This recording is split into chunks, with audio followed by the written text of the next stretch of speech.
Good morning, everyone. Happy Friday. Hope that everyone is feeling well. Hope everybody is enjoying their, well, I guess the last days of summer already, or even the last days of autumn have already passed. My name is Dr. Tyree Oradine. My pronouns are she, her, hers. I am with ACOD, the American Conference on Diversity, as your conference coordinator. And again, I would like to welcome everybody to our 21st annual Diversity Issues in Higher Education Conference. This year, as you know, the theme is environmental justice, the intersection of diversity, equity, sustainability, and environmental justice. And we have an amazing program lined up for you today. I am going to put the program in the chat in case people were not able to receive it. Please feel free to use the chat to message other people, to share your comments, to just commune together. And I would like to introduce our board member, Ms. Catherine Kish. Thank you.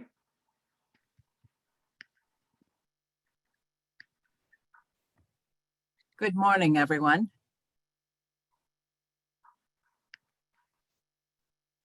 Can you hear me all?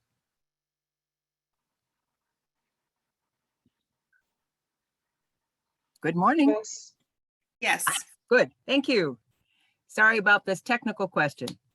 The American Conference on Diversity continues to build on its remarkable 70+ year legacy and its mission to create programs and activities relevant and vital to our society. We are proud to partner with New Jersey's great institutions of higher learning, delivering this annual conference now for the 21st year.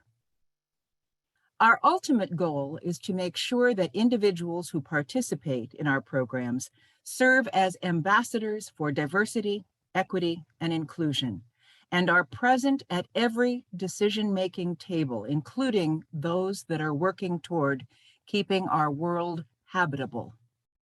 You know, we're having our conference at an important time for thinking about sustainability of the Earth. The worldwide conference on climate change, known as COP26, is wrapping up today. We had hoped for more, but at least China and the United States have agreed to cooperate on some big issues like methane emissions and decarbonization. Even here in New Jersey, yesterday, Governor Phil Murphy issued an executive order ramping up the state's effort to curtail greenhouse gas emissions, ordering a 50% reduction in global warming pollution below the 2006 levels by 2030. We need to do so much more.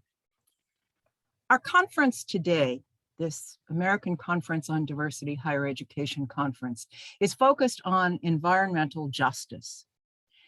The federal government defines environmental justice as the fair treatment and meaningful involvement of all people, regardless of race, color, national origin, or income, with respect to the development, implementation, and enforcement of environmental laws, regulations, and policies.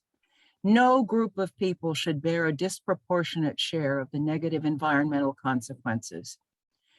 And we hope that we are together today for what the government calls meaningful involvement, that decision makers will seek out and facilitate the involvement of those potentially affected. People at the global COP26 said that young people who spoke or protested provided the moral voice for the conference. That's why we are so pleased to have students at this conference today to provide voice for those who will be around in what we pray will be a livable planet in 2050, 2075, and 2100. Thank you and have a wonderful conference.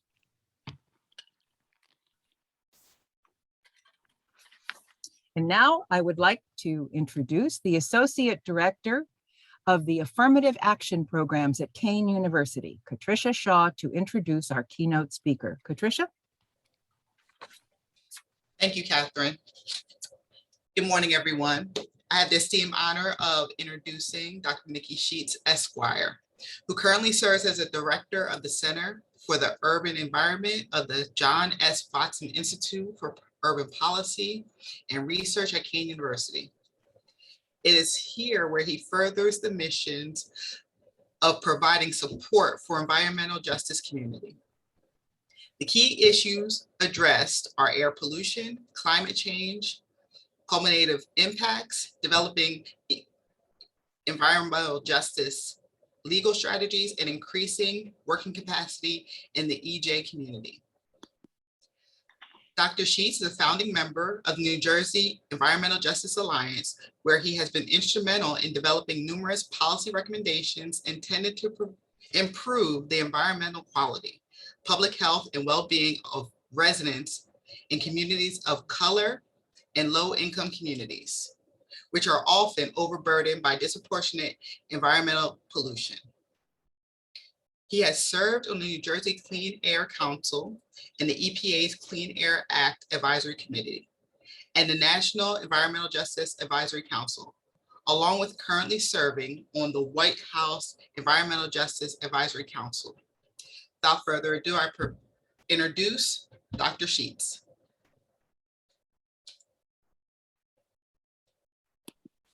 Thank you, Katricia, for that introduction. Can you hear me all right? Yes. I'm gonna share the screen here, see if I can get my PowerPoint up and see if I can close down my picture so I don't have to stare at myself.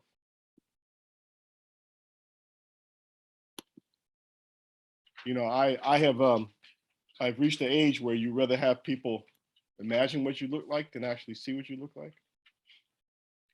So I'm going to start off by thanking the American Conference on Diversity for this invitation to speak.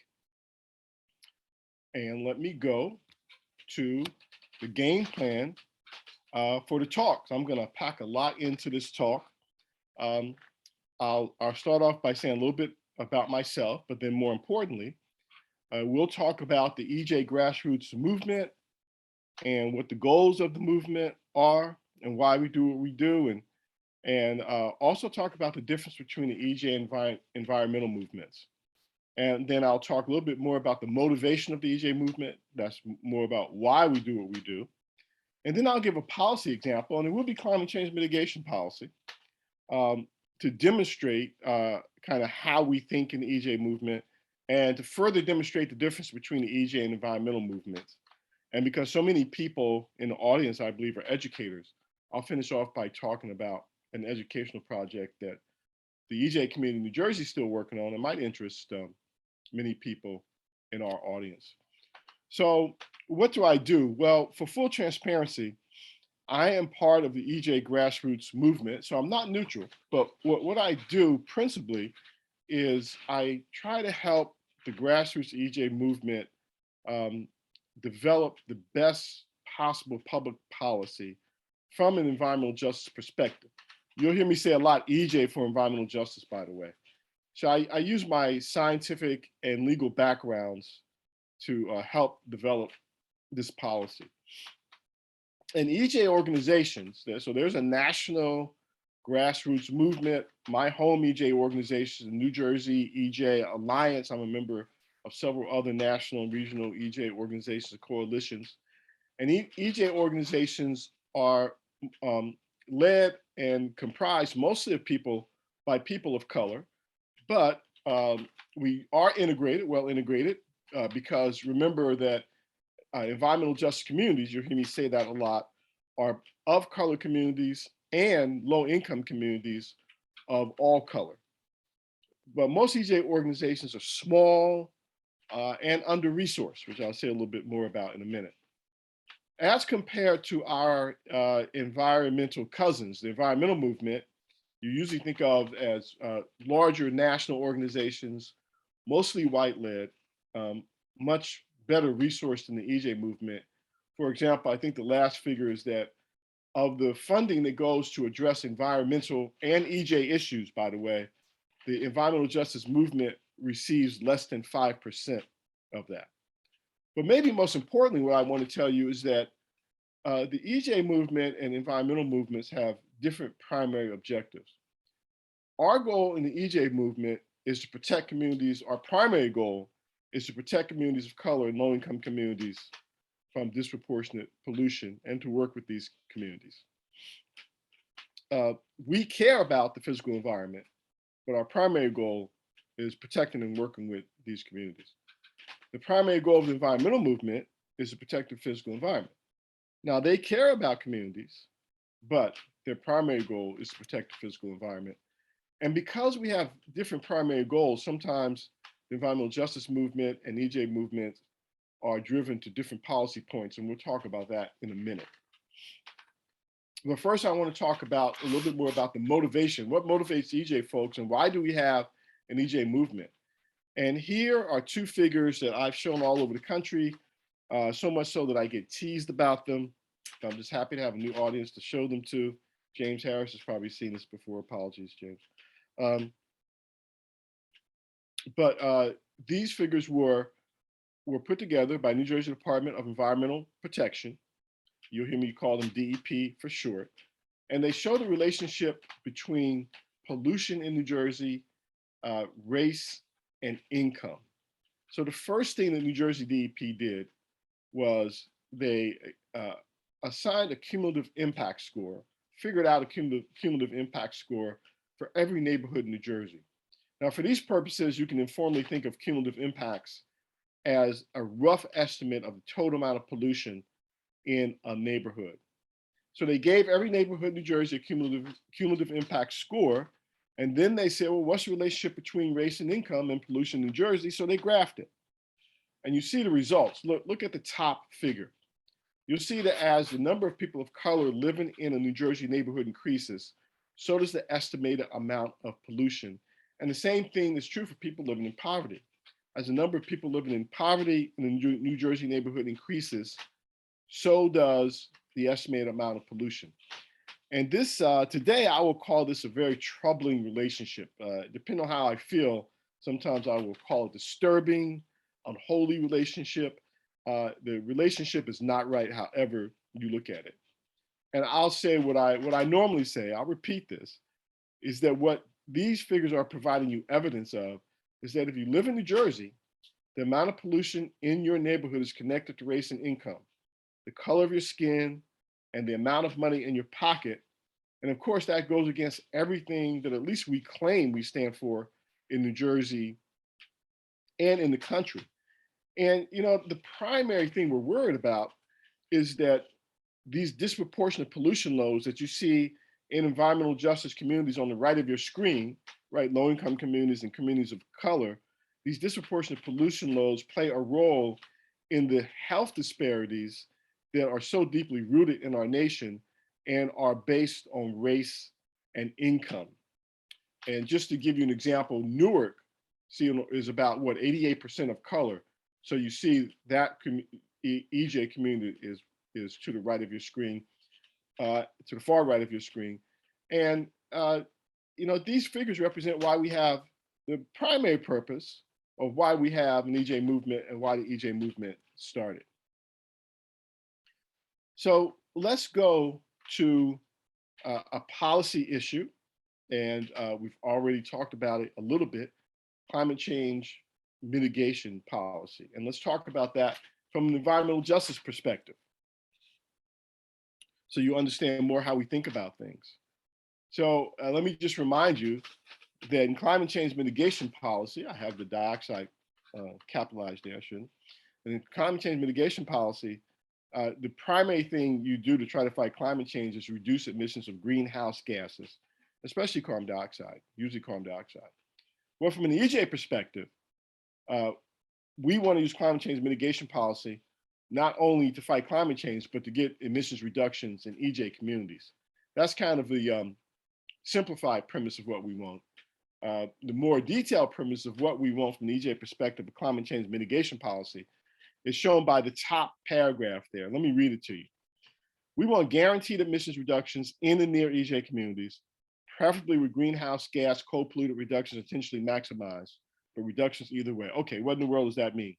Let's pull that apart. Just take it clause by clause. The first clause, guaranteed emissions reductions in and near EJ communities. Well, we know what an EJ community is, right? Community of color, low income community. But why am I talking about guaranteed emissions reductions? Because isn't climate change mitigation policy all about emissions reductions? Well, yes, but depending on what type of policy you employ, you will not guarantee reductions everywhere. And I'll talk more about that in a minute. Preferably with greenhouse gas co-pollutant reductions intentionally maximized. Well, we know what a greenhouse gas is. We normally talk about carbon dioxide, but what's a greenhouse gas co-pollutant? Think about power plants, electricity generating power plants that emit a lot of carbon dioxide. They also emit other air pollutants along with the carbon dioxide, and they are called greenhouse gas co-pollutants when you're talking about climate mitigation policy. And there's a distinction between the carbon dioxide and the co-pollutants. The carbon dioxide right now, at least, is thought of as a global air pollutant.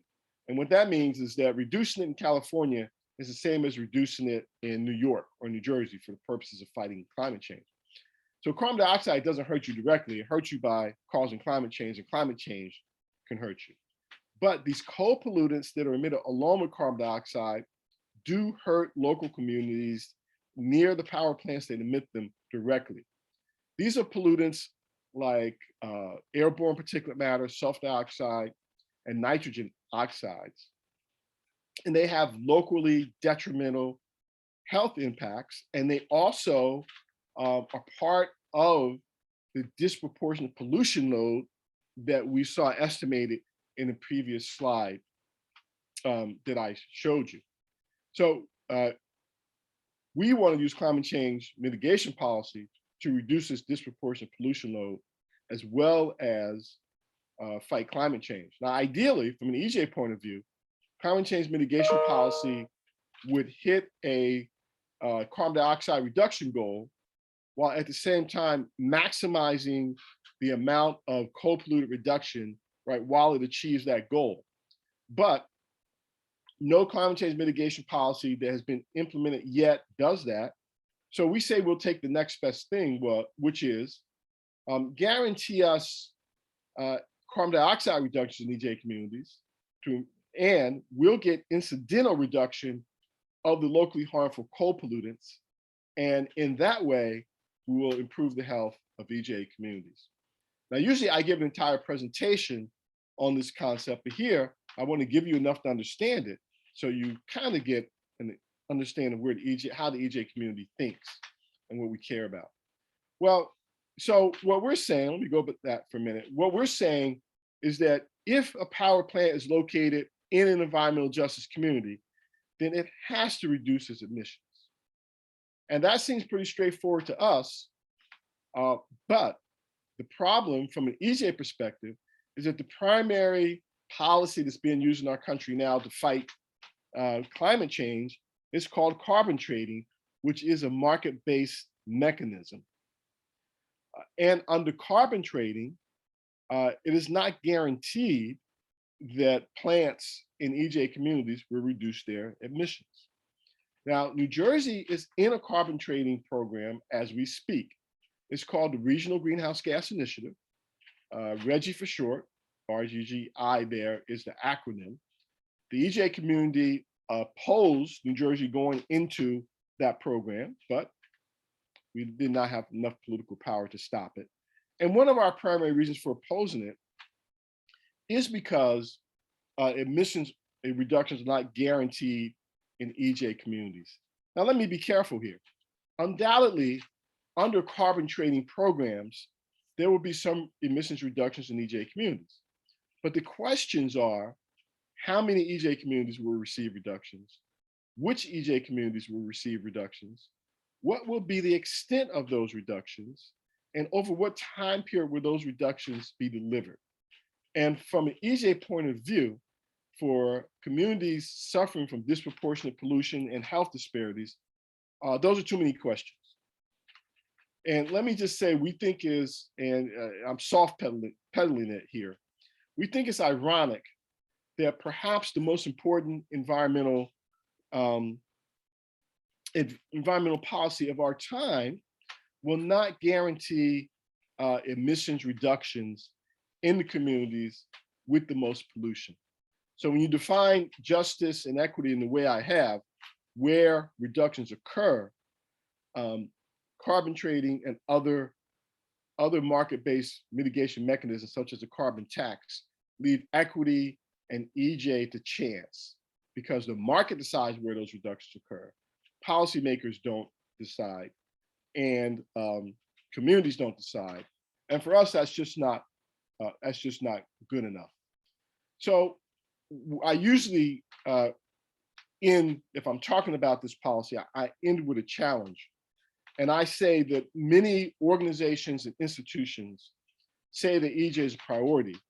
Well, if that's true, then make getting emissions reductions in EJ communities as important as getting greenhouse gas reductions. Because what we ask is that we all want to save the planet, but we ask the question, well, who are we saving the planet for? If we don't use a mechanism that will save lives now, are we doing all we can do? Because let me remind you of this. If somebody dies from if a child in our EJ community or anyone else dies from local air pollution, if and when we win the fight against climate change, those people who die from local air pollution will not be resurrected. And we could have saved those people. So far, we have presented this proposal to New Jersey state government, and they have not responded. We're going to keep fighting, and we hope you will join the fight with us. So let me end by saying this. We, the New Jersey EJ Alliance, after Sandy, we did something called our Sandy Climate Justice Roundtable. And I want to end with this because I recognize how many educators are in the audience. And we did a Sandy Climate Justice Roundtable. We held several meetings. We brought together people that live in EJ communities and organizations that work with them. And we had a discussion about what happened in these communities during Superstorm Sandy, because we didn't think that was being talked about enough in New Jersey. A lot of talk about what happened in the coast, but what happened in our low-income communities and communities of color. And we had our first meeting, we had almost 80 people, and we came up with a lot of recommendations, 30-page report, which I can send to you. But then we prioritized those recommendations.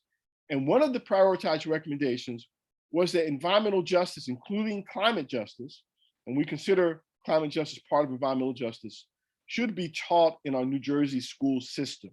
So I bring this up because I think maybe that's a project that we continue to work on and that you all might be interested in also. But we obviously are also very hopeful that you'll join us in our fight to use climate change policy to save lives now in environmental justice communities. And I'm going to stop there, and I look forward to any questions that you might have. I'm going to stop sharing the screen so that people can see each other. Thank you, Dr. Sheets. So if you do have any questions, we are monitoring the chat for the Q&A, as well as there is a note from Dr. Gail Gage. Excellent data points in understanding the unrelenting health disparities that exist in low income and minority communities.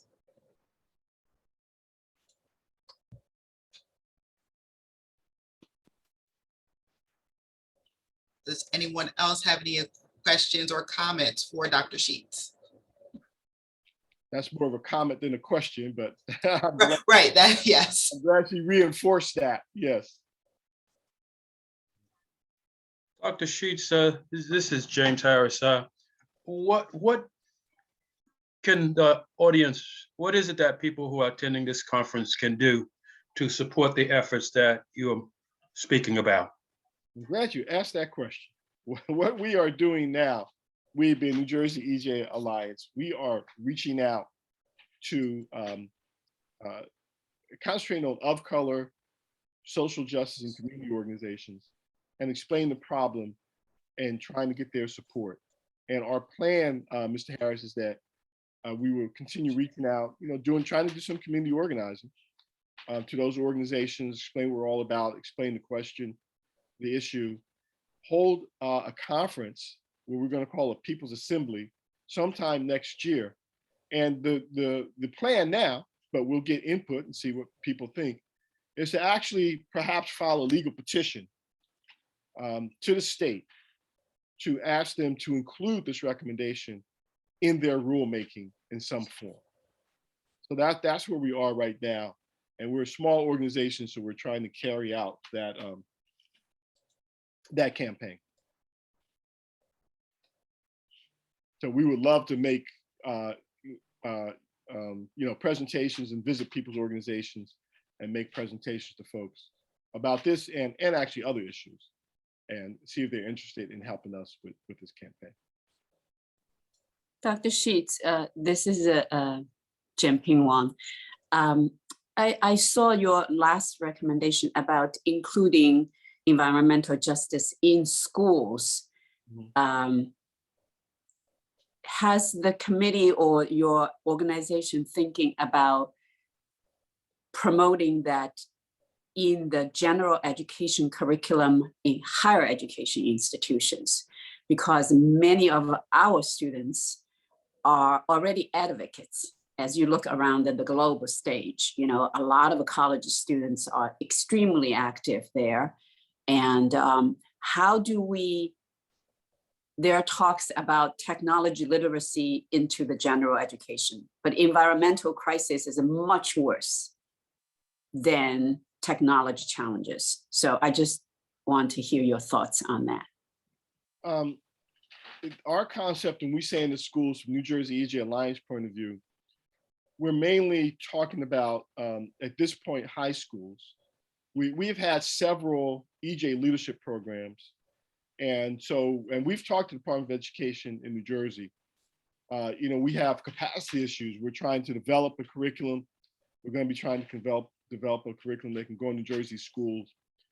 On the higher education level, I will say that environmental justice courses are popping up in colleges and universities. And for the EJ community, this is both good and bad. It's good because, we have fought for years to get the word out about environmental justice.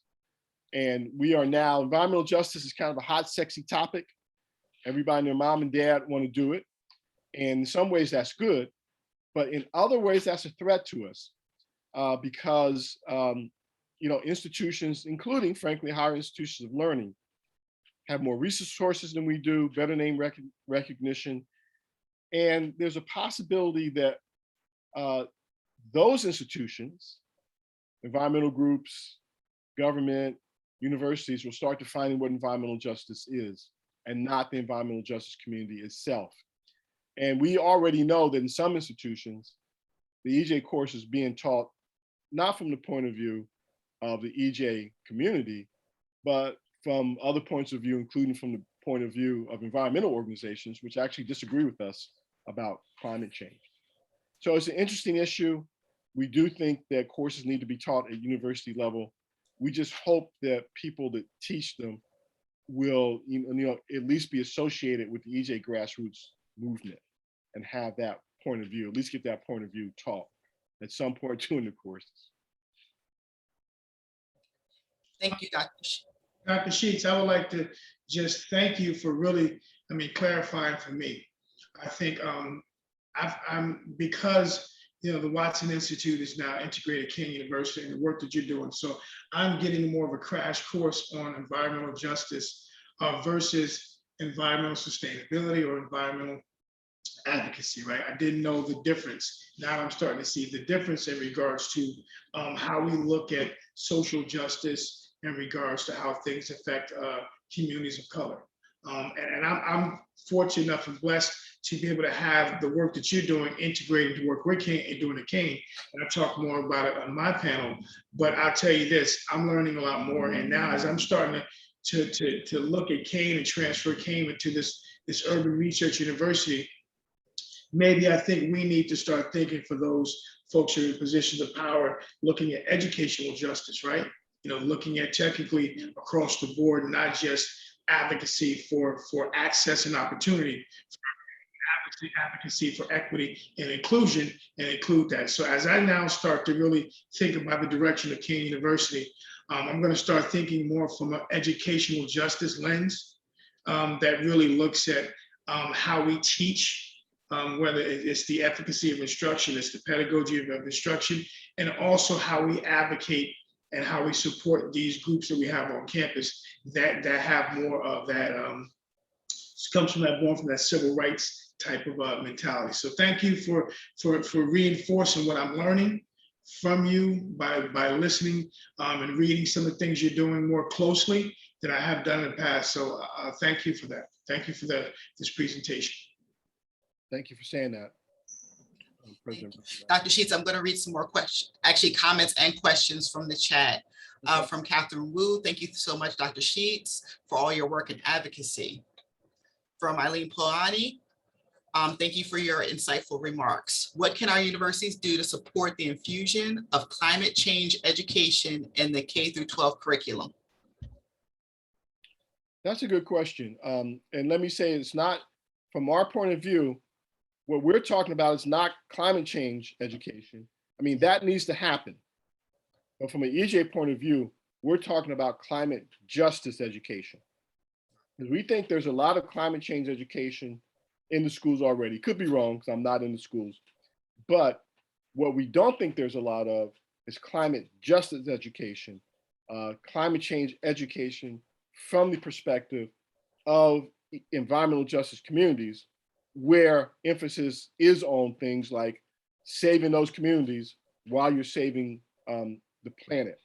I think that universities, I've talked about that EJ organizations generally don't have, most of us don't have a lot of capacity.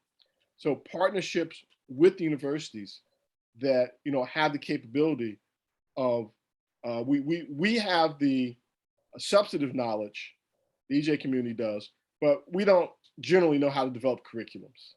That's almost more of a technical question, right? Hitting all the standards and everything that has to be in the curriculum. So I can see teaming up with universities to, develop those kind of curriculums in K through 12, and that would be a big help to us. Thank you.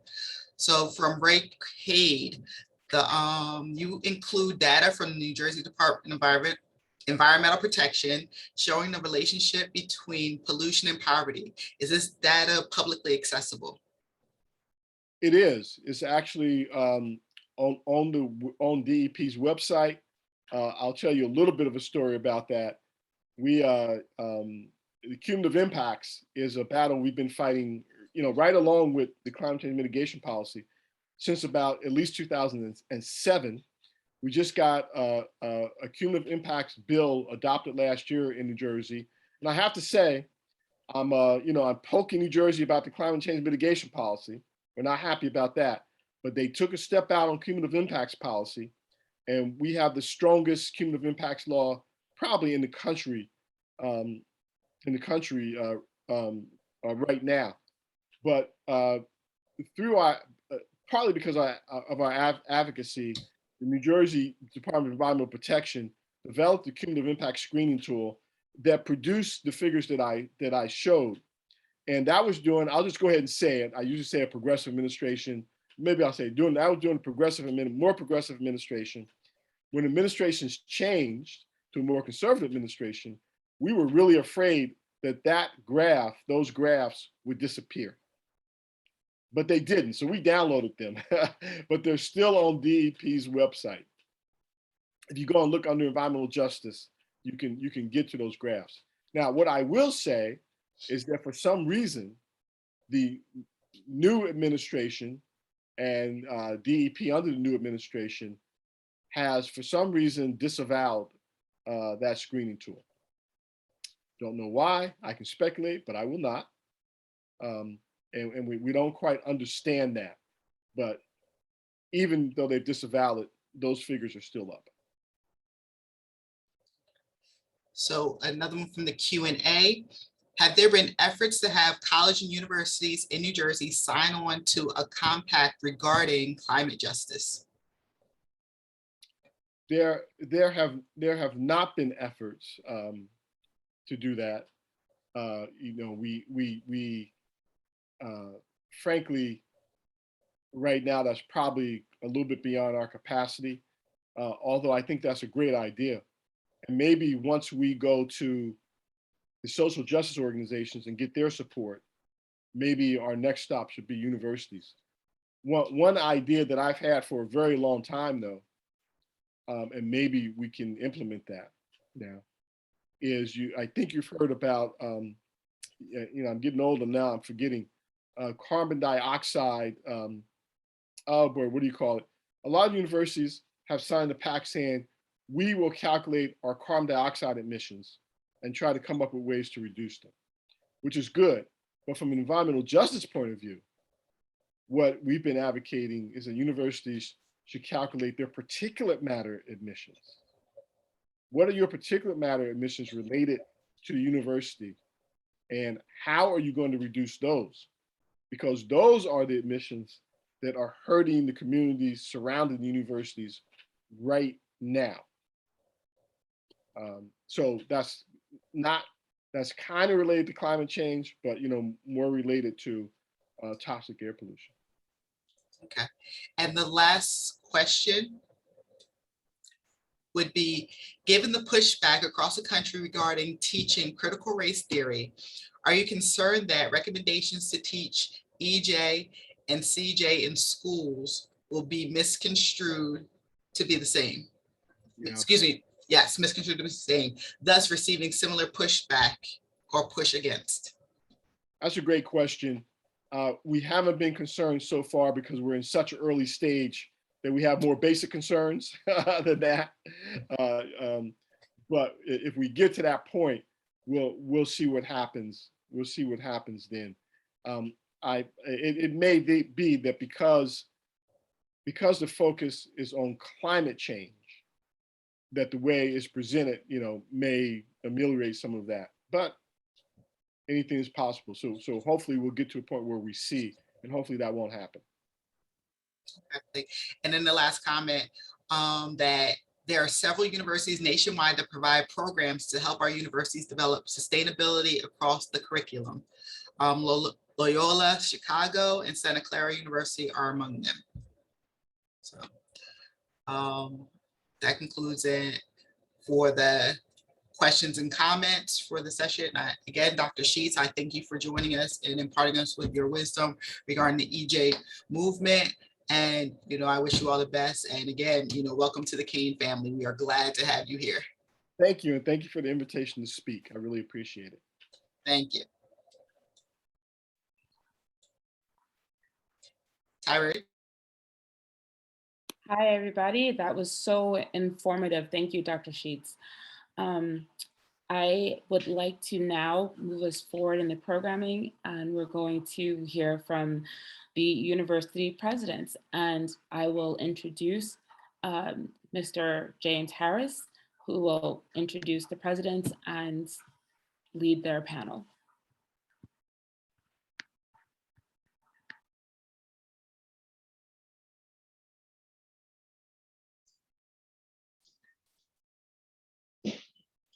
You're on mute, James. You're on mute. Thank you very much. Good morning. And I want to express my deep appreciation of having the opportunity of being the moderator for this president's panel. I am the president of the New Jersey Association of Black Educators. This is a statewide organization, and our mission is to organize, educate, and mobilize people and resources in order to acquire quality and excellence in all aspects of education in New Jersey. And I'm happy to re-meet some of my colleagues who've been in this conversation for a while. We have a very distinct panel to participate in this, and I just want to introduce them very briefly. We have Dr. Eugene J.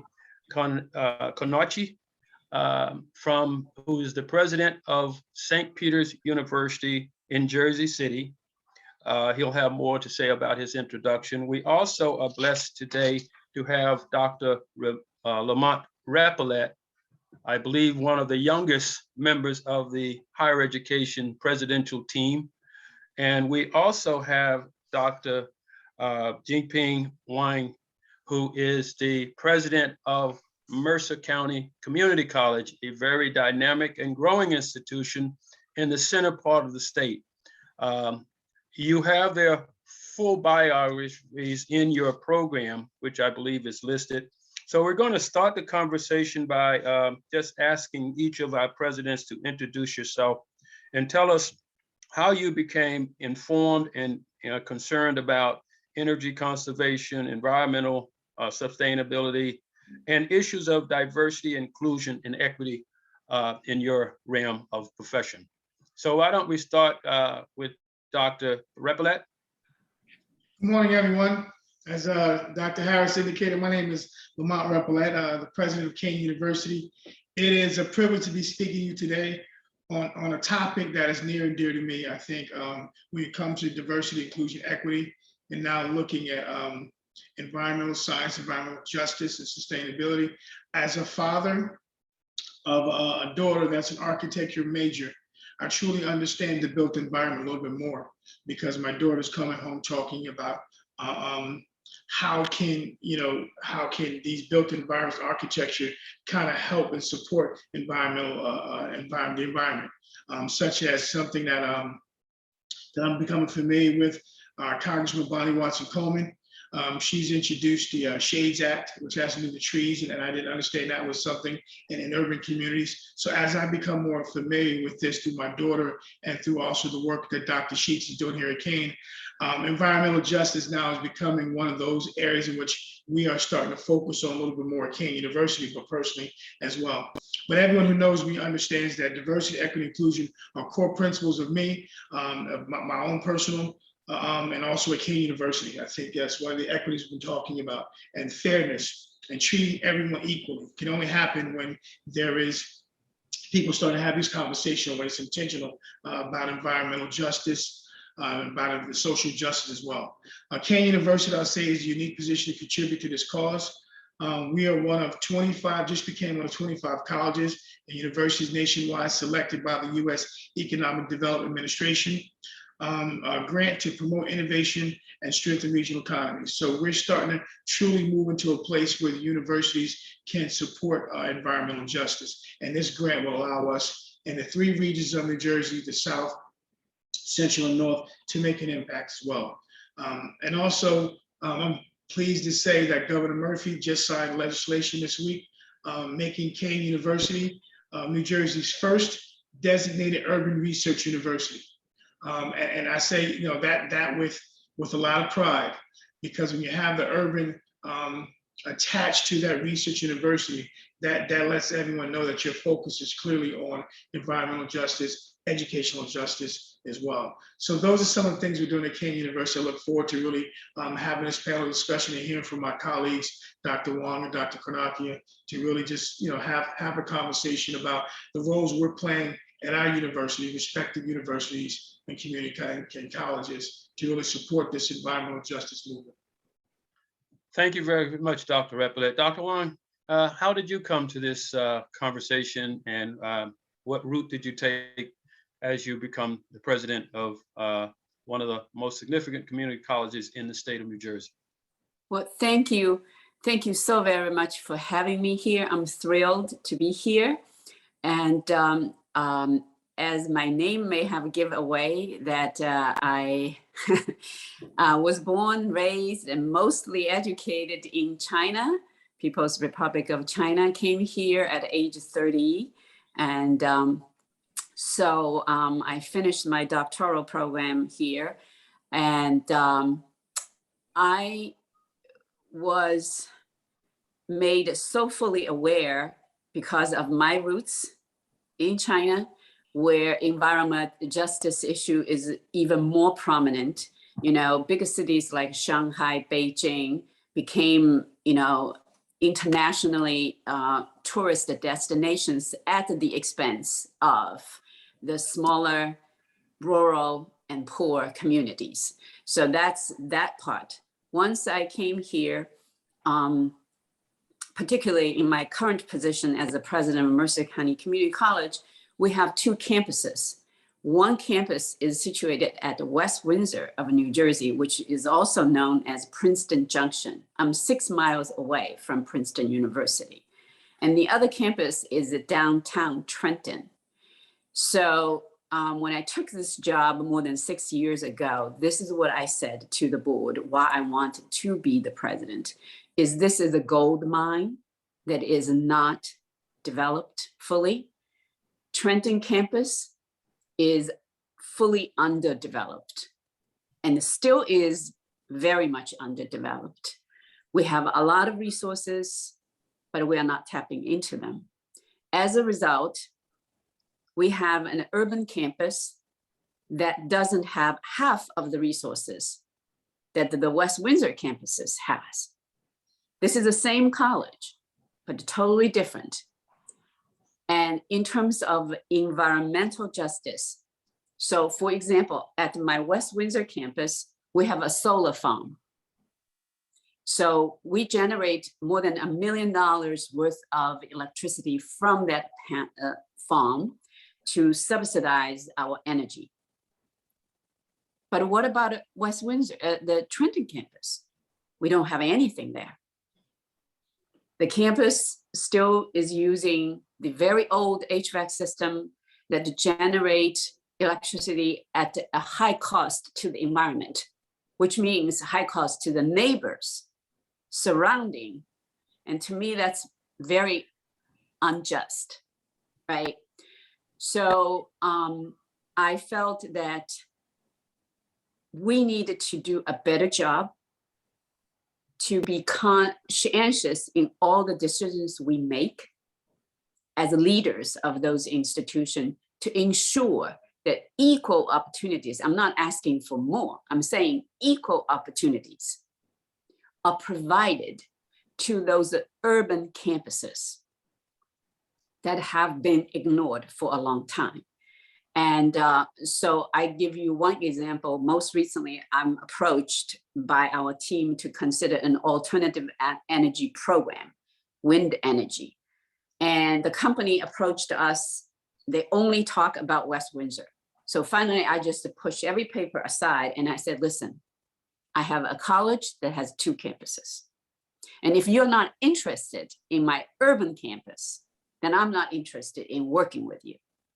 So the condition is we have to take the entire college, both campuses together. If you cannot do it on the urban campus, go figure it out. When you have a technology that it can serve both urban and suburban campuses, then we will talk. Guess what? A week later, they came back and they say, you are right. We can build a smaller unit for your urban campus. I said, now let's talk. Right? So that's what my passion is, and that's how I see the role of a leader. Thank you very much. That is very, very exciting. And I can feel your passion in what you're doing. So very, very happy that you're part of this panel. Dr. Cornacchia, you are in the 2nd largest city in New Jersey, in the state that has more Superfund sites than any other state in the United States. And you are surrounded by all kinds of environmental issues and environmental justice concerns.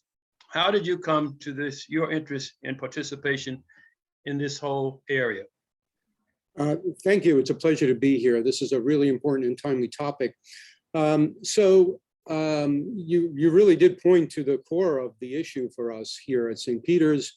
As a Jesuit Catholic institution, we have always strongly believed in being good stewards of God's creation.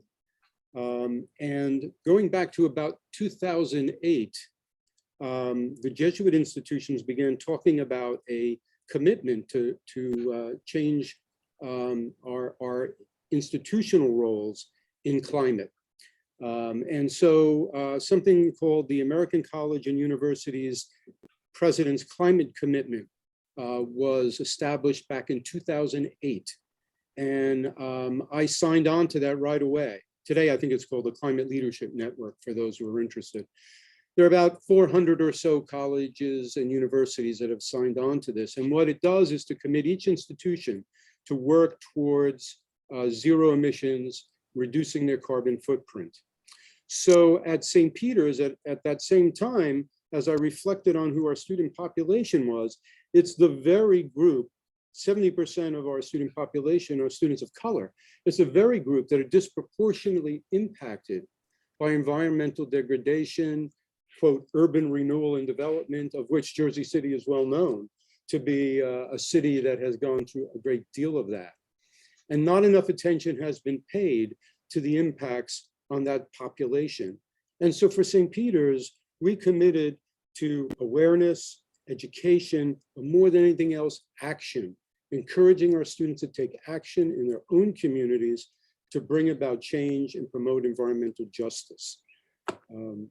5 years ago, when we established our Office for Diversity, Equity, and Inclusion, it was important to bring that office and the director of that program into all of our sustainability initiatives. So you seem to speak to the issue of the relationship between the issues dealing with energy conservation, sustainability, and the environmental justice to the campus into a larger community. Could you say a little bit more about that, and how do you get the folks in government and the students on campus to have a conversation face-to-face or otherwise around this conversation? Sure. So first we start with what are we doing in an assessment of our own role and impact. And we needed to address that first, because if we're going to go out into the community and to foster a conversation in the broader community, we have to be good stewards ourselves, right? And we have to show by example. And so one of the early things we did about a decade ago is to go to solar energy, put in cogeneration plants. We did a whole range of things to promote movement towards zero carbon emissions at the university. And simple things from doing away with disposables in our dining area, of course, which I think most places have done nowadays, to getting our students to go out into the community. So for example, one of the things we've done through our Sustainability Council and other student organizations like SAVE, which is Students Against Violating the Earth, is these groups of students go out into the community. They do everything from cleaning our neighborhood up, picking up bottles and things on the street and recycling them, right? They also have been very much involved in helping recycle food, which is something that not a lot of people really pay a lot of attention to. A lot of food is thrown away because it can't all be consumed or used, either in cafeterias, restaurants, and in corporate locations. And so we established something called a campus kitchen.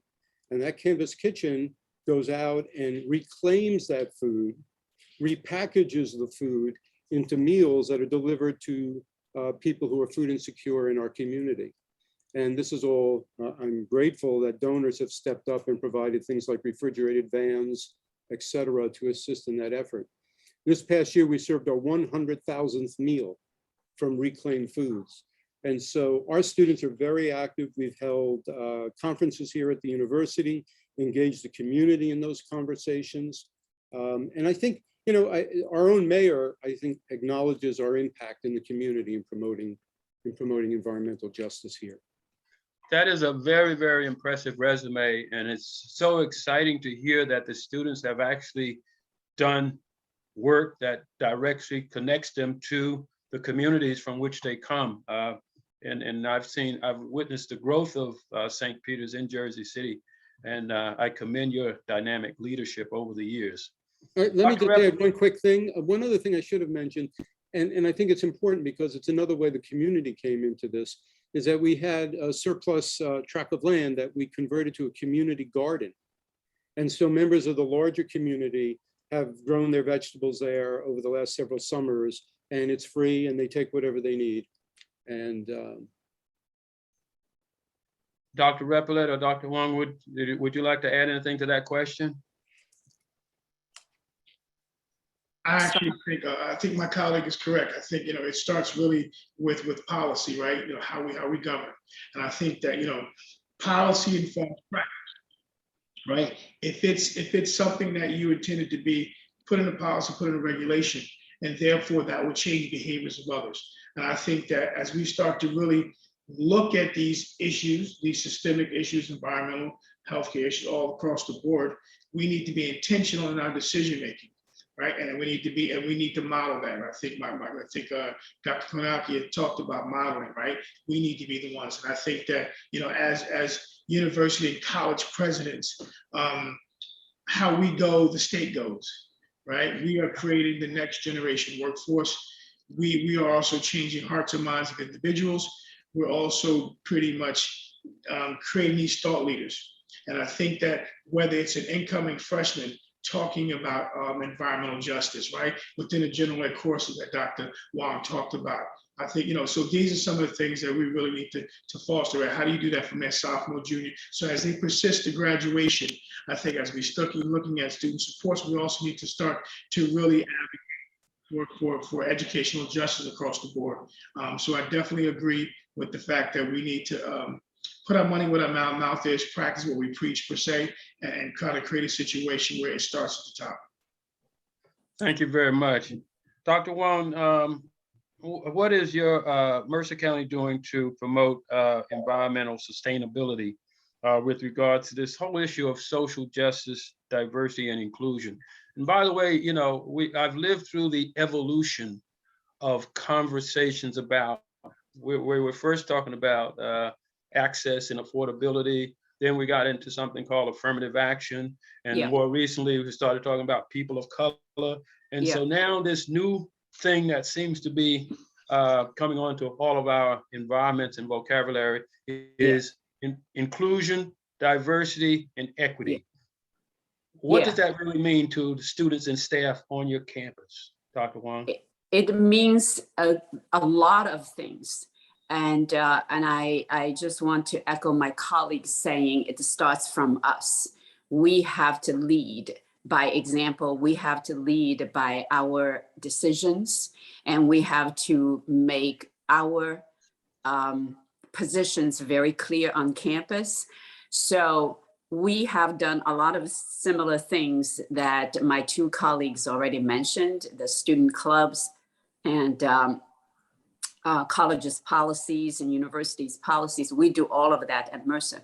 But I want to highlight one example to really emphasize the importance of this and how we can go about get something done.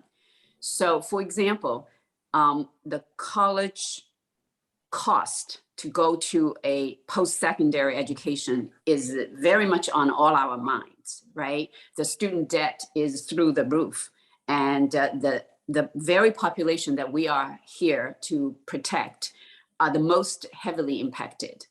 So the question I raise on the campus is, what can we do about it, right? As Dr. Repollet may know, that I served on the Governor Murphy's transition team when he was elected as a governor. He reached out to me, asked me to serve on the transition team. I co-chaired the team on education and workforce. And my priority, and I made it very clear before I accepted the appointment, I said, I will push one thing very hard if that's okay with you. If it's not okay with you, I'm not your person. And he asked me, what's that? I told him, it's actually your campaign promise. Free community college to people below certain household income. So the team worked really hard and pushed for that. And now it's the law of the state.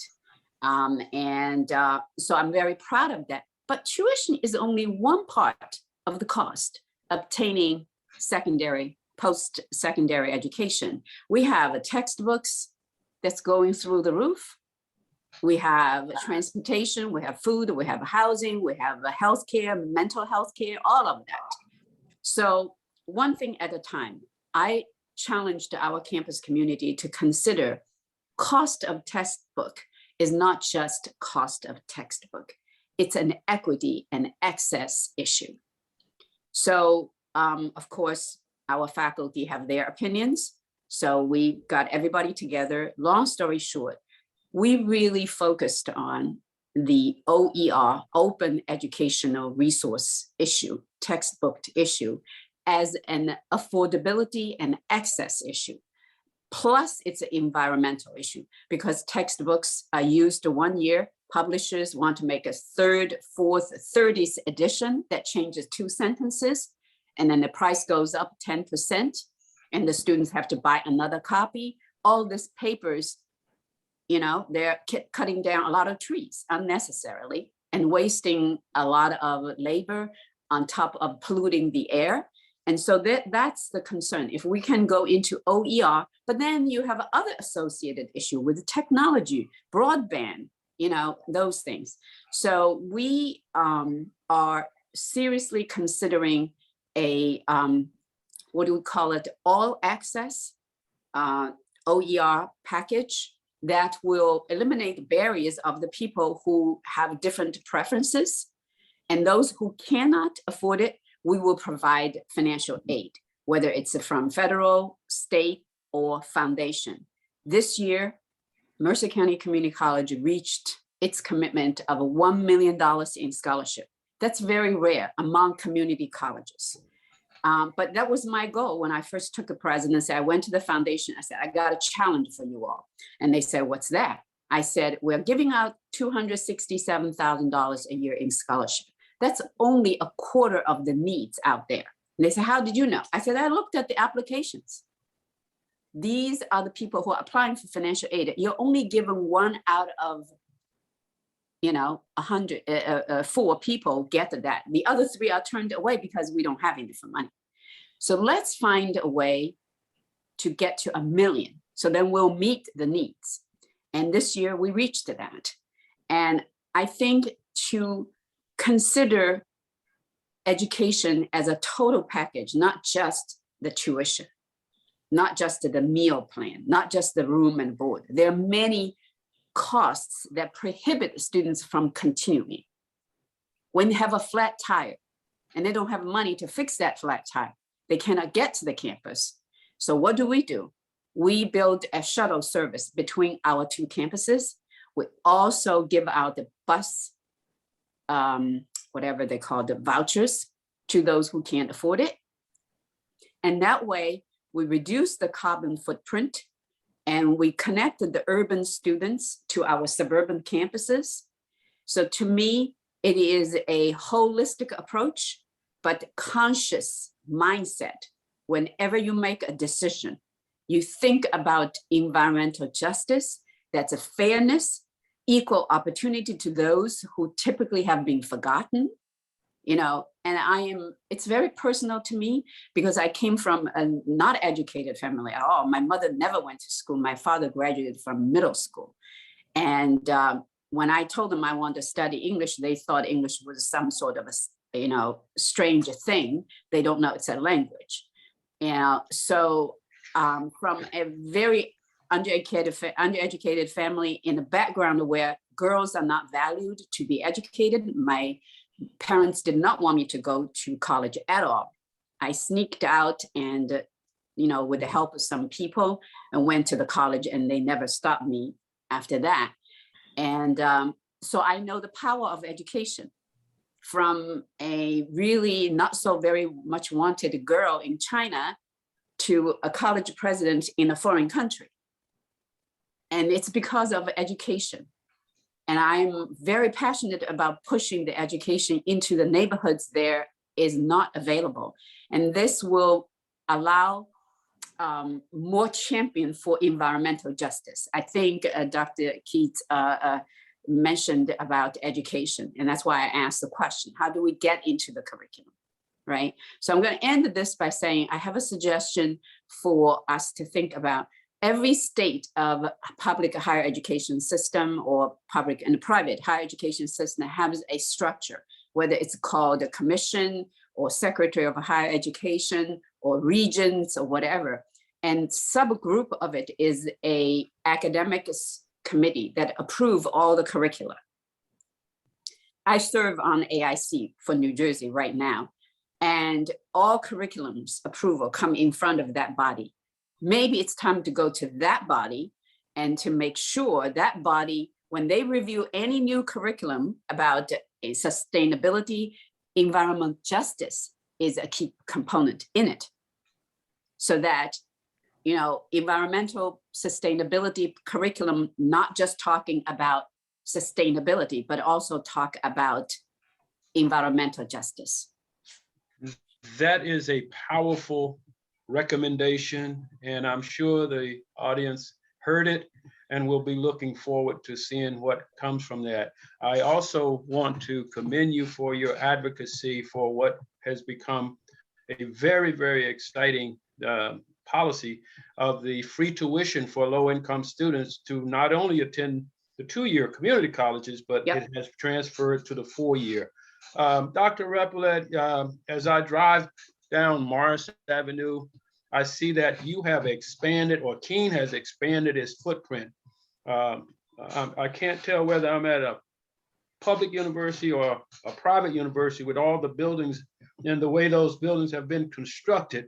How are we involving energy conservation and so forth in the construction areas of our campuses? And I'd like for the other presidents, if you got any construction or things going on, how are you getting folks to come onto the campus and the contractors to be attentive to this issue? I'm actually glad you brought that up. Our newer buildings are green certified award-winning buildings. Architecture design, we won a couple of awards for our construction of our newer buildings. They are green certified. Kean University has done a great job over the years, whether it's our compost that we created on campus that clears up the waste. We have something called Waste Not 2.0. We're working with our gourmet dining. Kean is about to bring in another waste tracking program. So we have electric buses we were granted. Thank you to Governor Murphy, his administration, a $2 million grant to actually replace our buses with electric buses. We have our biosustainability justice program with our students. So Kean has always been a leader. Through our Human Rights Institute, we talk about a lot of human rights and the work that we're doing. Our Cougar Pantry, there's our compost. There's a list of things that we've done over the years. I mean, it all starts at the top. My predecessor, Dr. Fry, was really adamant on making sure that not only we create an environmental studies program, and probably think we're the only university in the state to actually have a degree in environmental science. If I'm wrong, Dr. Sheets or anyone else, you can correct me, but that's what I'm hearing. And I'm going to stick with that until someone proves me otherwise. Right? But we have always been a leader in that space, and we're going to continue to be a leader in that space. But it also looks at those individuals our lived perspective. I think Dr. Wang told a compelling story about her journey, her testimony, and it's really about our lived experiences, right? So understanding that as an African-American male, growing up to me in college and had food insecurities in school, I understand that, right? And living in housing projects, whether it's in New York City. So you truly understand. And then we are now in a position to be able to change that course, right?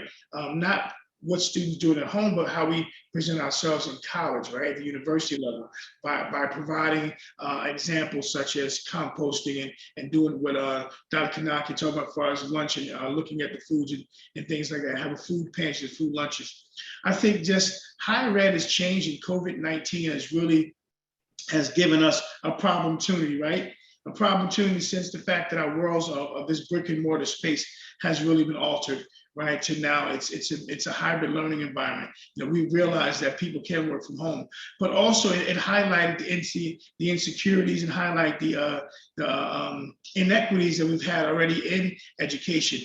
But this now gives us an opportunity to transform our universities to a more just environment, to a more just society. And so it's time for us to have these conversations, right? There are actually policies coming out that support that. So we even have more support going in than we probably want. So those folks who are more progressive leading universities now have allies with which allow them, right? We're hiring folks like a Dr. Sheets to come in and really kind of set the tone. So I think as we change the paradigm of higher education, especially here at Kean, right? Because we're going to not rest on our laurels. And you talk about university transformation, but yet we need to have an intern. Right, you talk about the external piece. Well, now it's my job, right? The yin and yang to Dr. Fry, my predecessor, because I was on the board of trustees during that time. So I truly was a part of the building, but now it's my job to make sure that the internal piece is really, and that's making sure that our culture is a culture of high expectations, but is a culture where we're leading the way.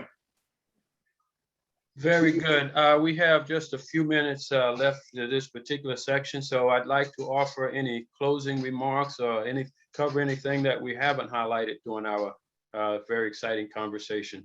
So if each of you would like to have any closing remarks or any appeal, one of the things that occurs to me, having worked in higher education for a number of years, is the progressive attitudes that come with new faculty and people who keep up with their research, but there's also a very conservative component of our faculty and staff. How do we get the resistors involved in coming along with the 21st century mandates of equity, inclusion, sustainability, and so forth?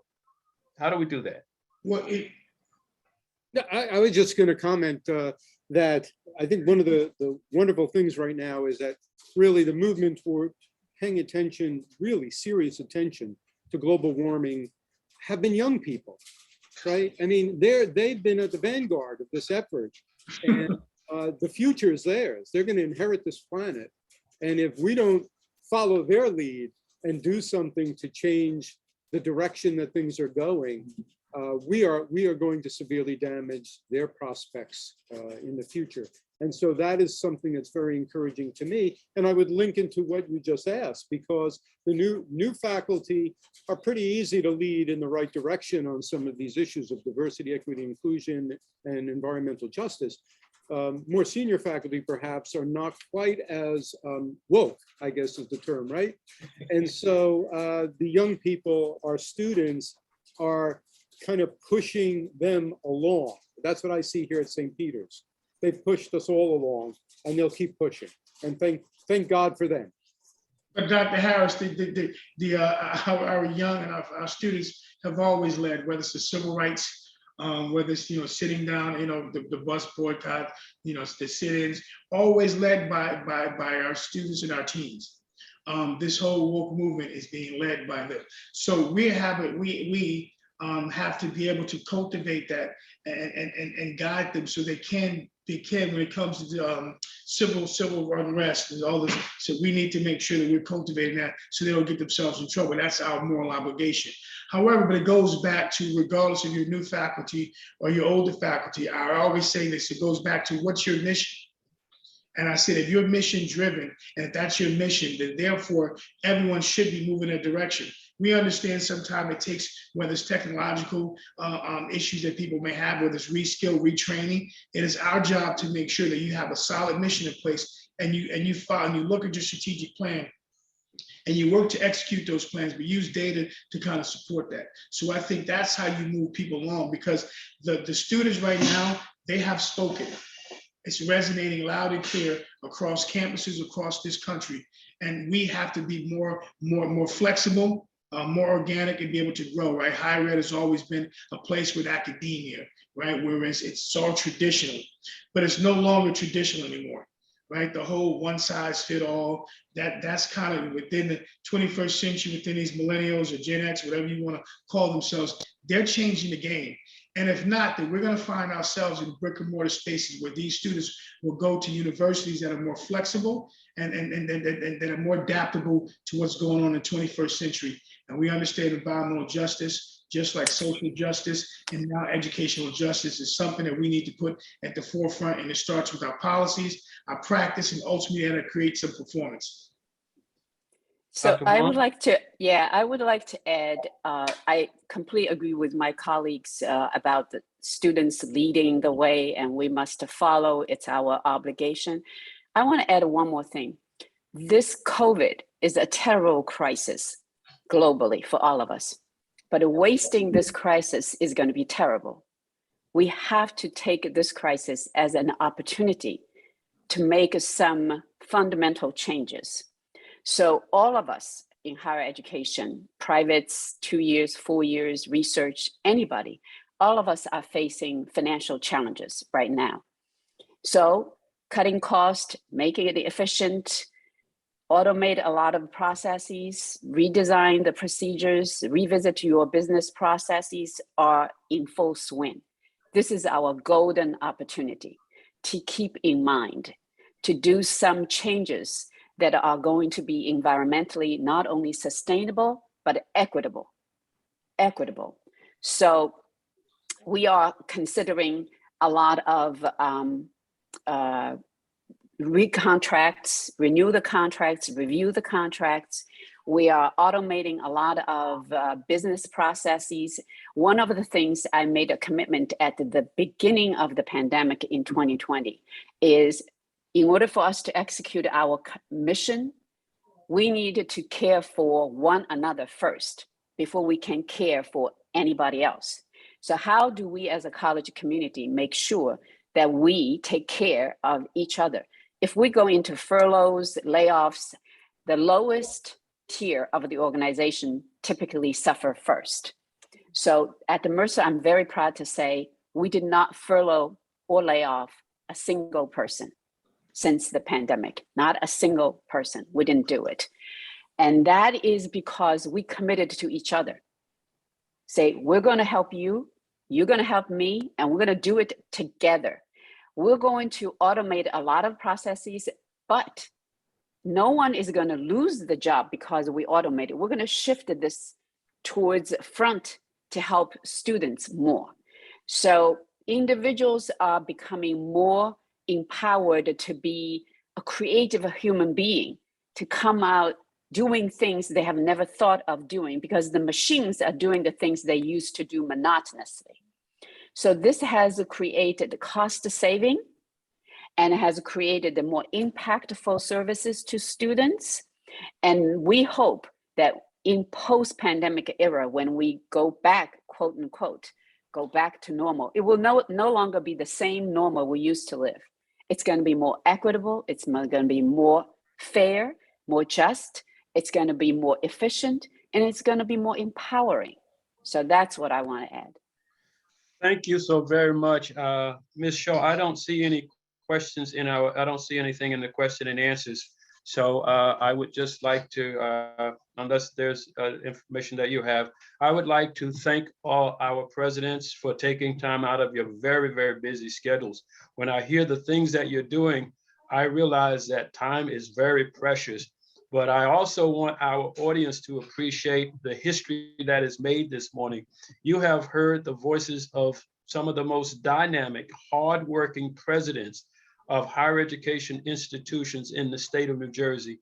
And we are truly blessed, and we thank you from the bottom of our hearts on behalf of the Planning Committee. And to say to our audience, we need to support our presidents when they talk about going in a direction. It is not unexpected that the students will understand, support, and defend the direction of the president's take on campus. I noticed that Dr. Biaggi, who was with us last year, is from Essex County College, and one of the things he said last year in taking, having been appointed as the new permanent president, is his focus is on following the students. Because when you follow the students, you realize where they're coming from, and you can develop policies that really address their issues. And I think that was a very compelling statement for me. But again, on behalf of the Planning Committee, we want to thank each and every one of you for your outstanding presentations this morning. Thank you.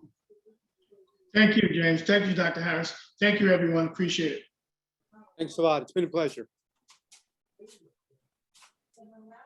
Thank you.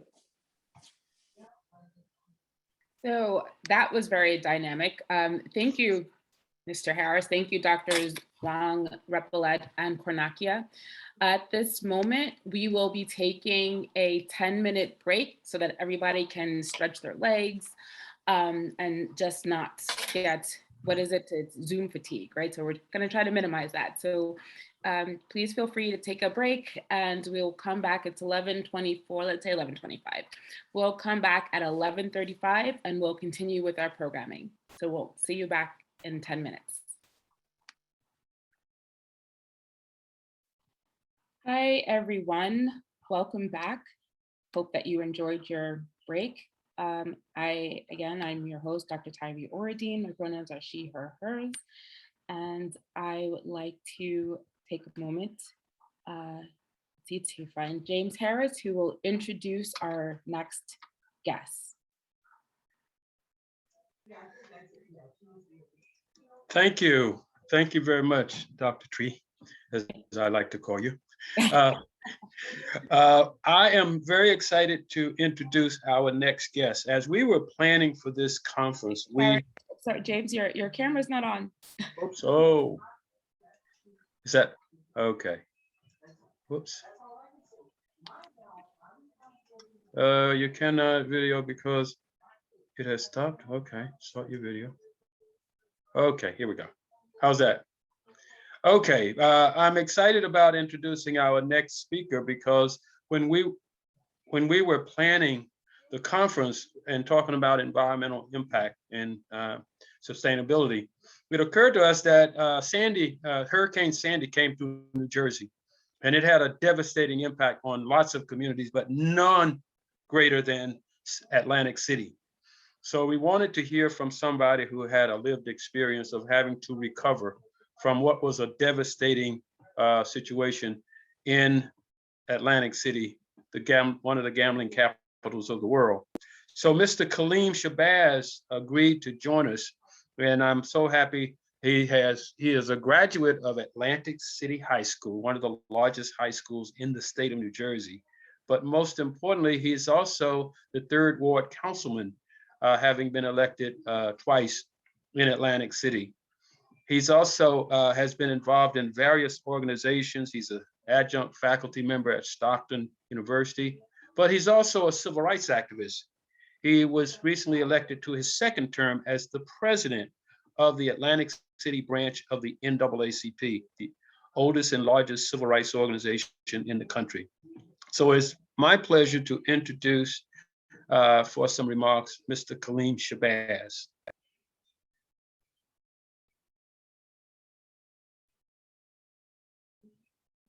Mr. Shabazz?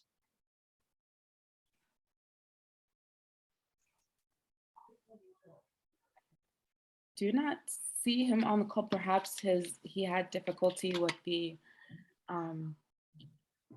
internet. So what we will do instead, as we wait for him to come back, I'm going to see if we can introduce instead Mr. Tobias Fox. Are you there? Yes, I'm here. Okay, so Tobias Fox, who is an alum of Essex County College as well as Montclair State University, has been doing, hold on. There we go. Mr. Fox, who is a graduate of Essex County College as well as a Montclair State University alum.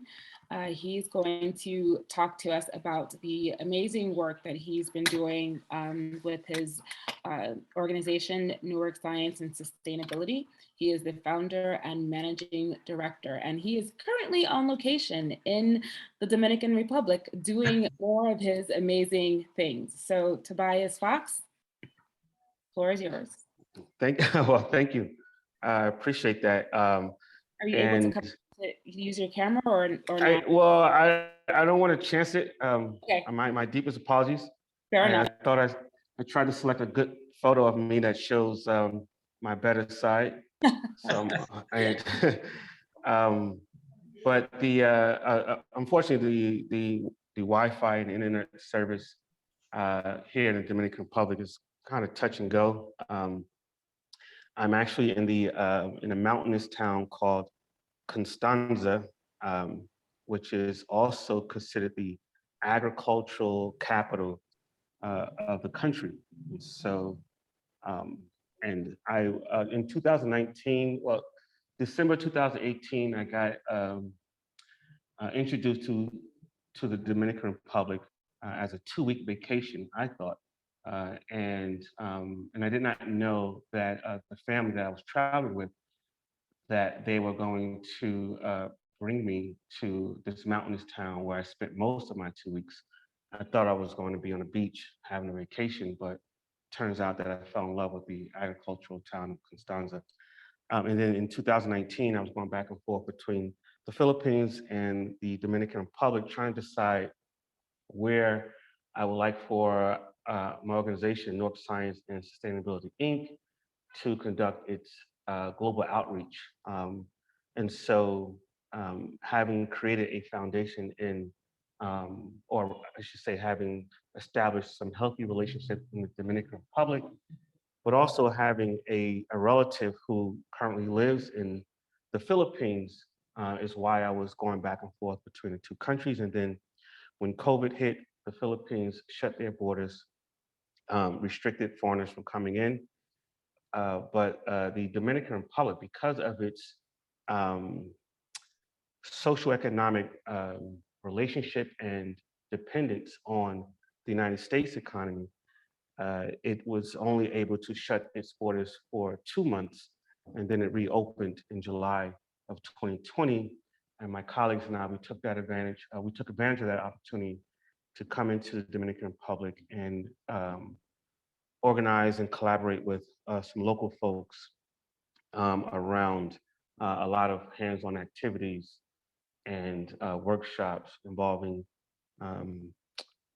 community agriculture, herbalism, and ecopreneurship. And so that's what actually brought me here to the DR. And so we established a nonprofit organization called Action Global. It's really just repackaging what I do in Newark, bringing it here into the Dominican Republic. And Dominican Republic is one of the many countries that does not acknowledge daylight savings time. And so we're an hour ahead. And I am so humbly appreciative of the 10-minute break because it's lunchtime. And I was like, oh my goodness, I got to eat something. So thank you for that 10-minute break. I was able to grab some lunch and come back to this meaningful discussion. So where should I begin? I can just start by saying that, and please feel free to cut in if the sound is not up to quality. Again, just keep in mind that I am in Dominican Republic. But urban agriculture lays the foundation of my work through North Science and Sustainability, Inc. I'll start there, or North SAS, as some of us tend to abbreviate the organization's name. And since 2012, with little to no financial resources, we've managed to make an impact in our community by implementing various initiatives to increase awareness of environmental, ecological, and wellness issues through educational programs and hands-on activities, such as creating community gardens and urban farms. We mostly operate through the City of Newark's Adopt a Lot program. Jersey City also has an Adopt a Lot program. I believe Trenton has a similar program. But the Adopt a Lot program was not intended for the development of agriculture by no means, shape, or form. It was actually implemented as it is in most cities. It started with Sharp James administration. And so that's like, I believe it was in the 90s, if I'm not mistaken. And it was a way to deter illegal dumping. And so, elected officials trying to figure out how do we deter people from dumping on our vacant properties. And so the Adopt a Lot program allows folks like myself, residents, to adopt a vacant lot for $1, sign a lease for the year, with the purpose of transforming that space into some type of community green space.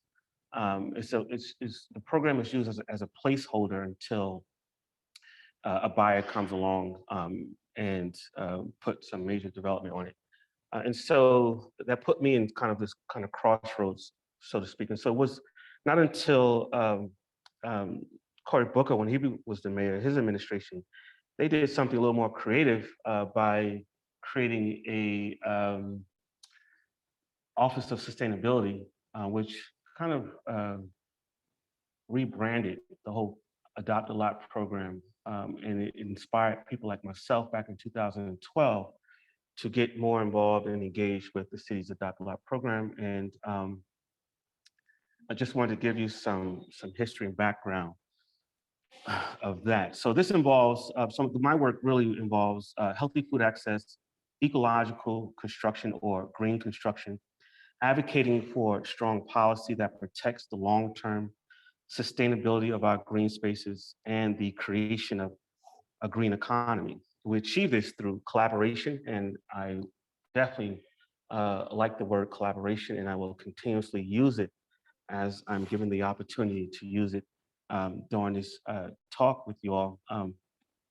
We achieve this through collaboration and partnerships with residents, community-based organizations, and other key stakeholders, including local businesses. And so I just need just a little guidance in terms of how I should continue this conversation. I am speaking to you through my cell phone because my laptop was really moving extremely slow.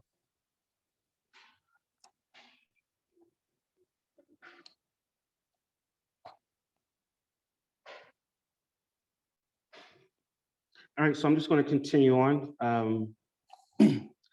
I see the most valuable resource on this planet is the human mind. It was someone's ingenious thinking and collaboration with others that allows us to, let's say, use cell phones, the internet, drive cars, fly in airplanes, turn on a light switch, which I love doing when I come into the place where I live, you name it. Collaboration is actually the growth of stuff. It's an organic practice for humans and also occurs in nature. And I like to refer back to nature a lot because I've learned so much since 2012 as an urban farmer, organizer around sustainability, specifically urban agriculture, the use of renewable energy, ecological or green construction, as I previously stated, eco art and wellness, nutrition, and or healthy food access. Because in agriculture, we often use a technique called companion planting. This is the close planting of different plants that enhance each other's growth or protect each other from pests. For instance, green beans are a great choice to grow with corn because corn provide much needed nitrogen in the soil. In turn, the green beans, which is a vine plant, can use the corn stalks as a support system instead of requiring a trellis. With companion planting, the farmer can combine the characteristics and elements of these plants to aid in better growth. So within this ecosystem or community of interacting organisms, which we all are, there are no silos or hoarding of resources and information, because as farmers, we learn that by working in collaboration, we create new ideas and creative ways of solving shared problems. By working in collaboration and sharing knowledge, we're able to create methods and technologies that allows us to extend the growing season and produce a bountiful harvest. And so let's look at the human being, human biology, right? Just imagine if your body just started an all-out war within itself. Whereas your liver starts saying, well, I'm more important than the kidney, so I should have more nutrients. And the nutrients in the heart says, no, well, I'm more important than the liver, so I should have more nutrients. And it would be impossible for the human body to survive, let alone thrive with this internal conflict. And so I learned from nature how collaboration is actually a very important ingredient with all forms of our social systems and social development.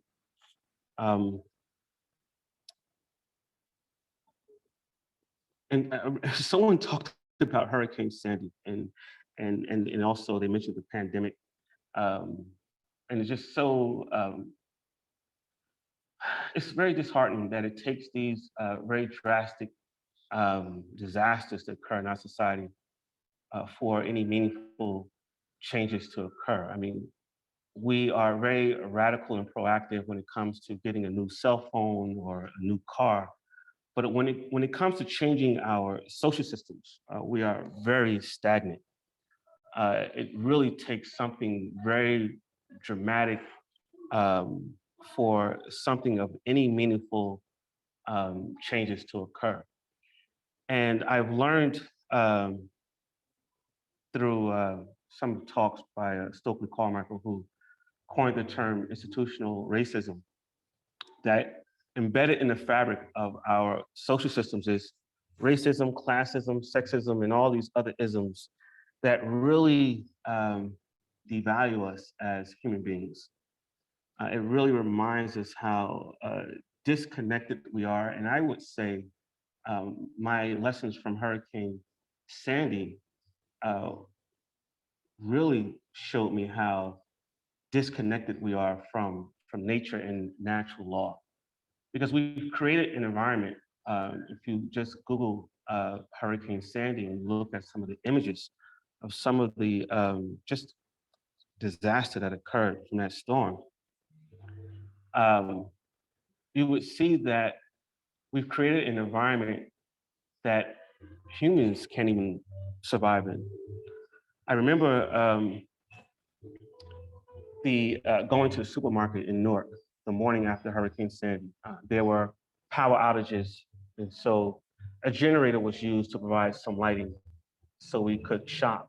The cashiers were computing our groceries with a calculator. And if you didn't have cash, you couldn't purchase any groceries. And so what does that mean? Well, you could not eat. But later that same day, I went to the garden to assess any damage. And to my surprise, the garden had a tremendous growth spurt because the storm released much needed nutrients for plants to thrive, such as rainwater. Also, lightning actually releases nitrogen in the atmosphere. And so again, the question is, how can we as humans that are guided by a monetary system live harmoniously with nature? And we create these terms, sustainability. I define sustainability as the social systems needed for a human society to exist within the carrying capacity of the planet. But we create these terms and then we make them so complicated, and we kind of make them abstract. And so it has all of these different meanings. Everyone has a totally different definition of sustainability now. And it becomes mind-boggling to understand, well, what is sustainability? And so I want to take a step back, a breather, because I want to make sure that my sound is okay and that I am still speaking to people. We can hear you perfectly. Awesome. Thank you so much for that.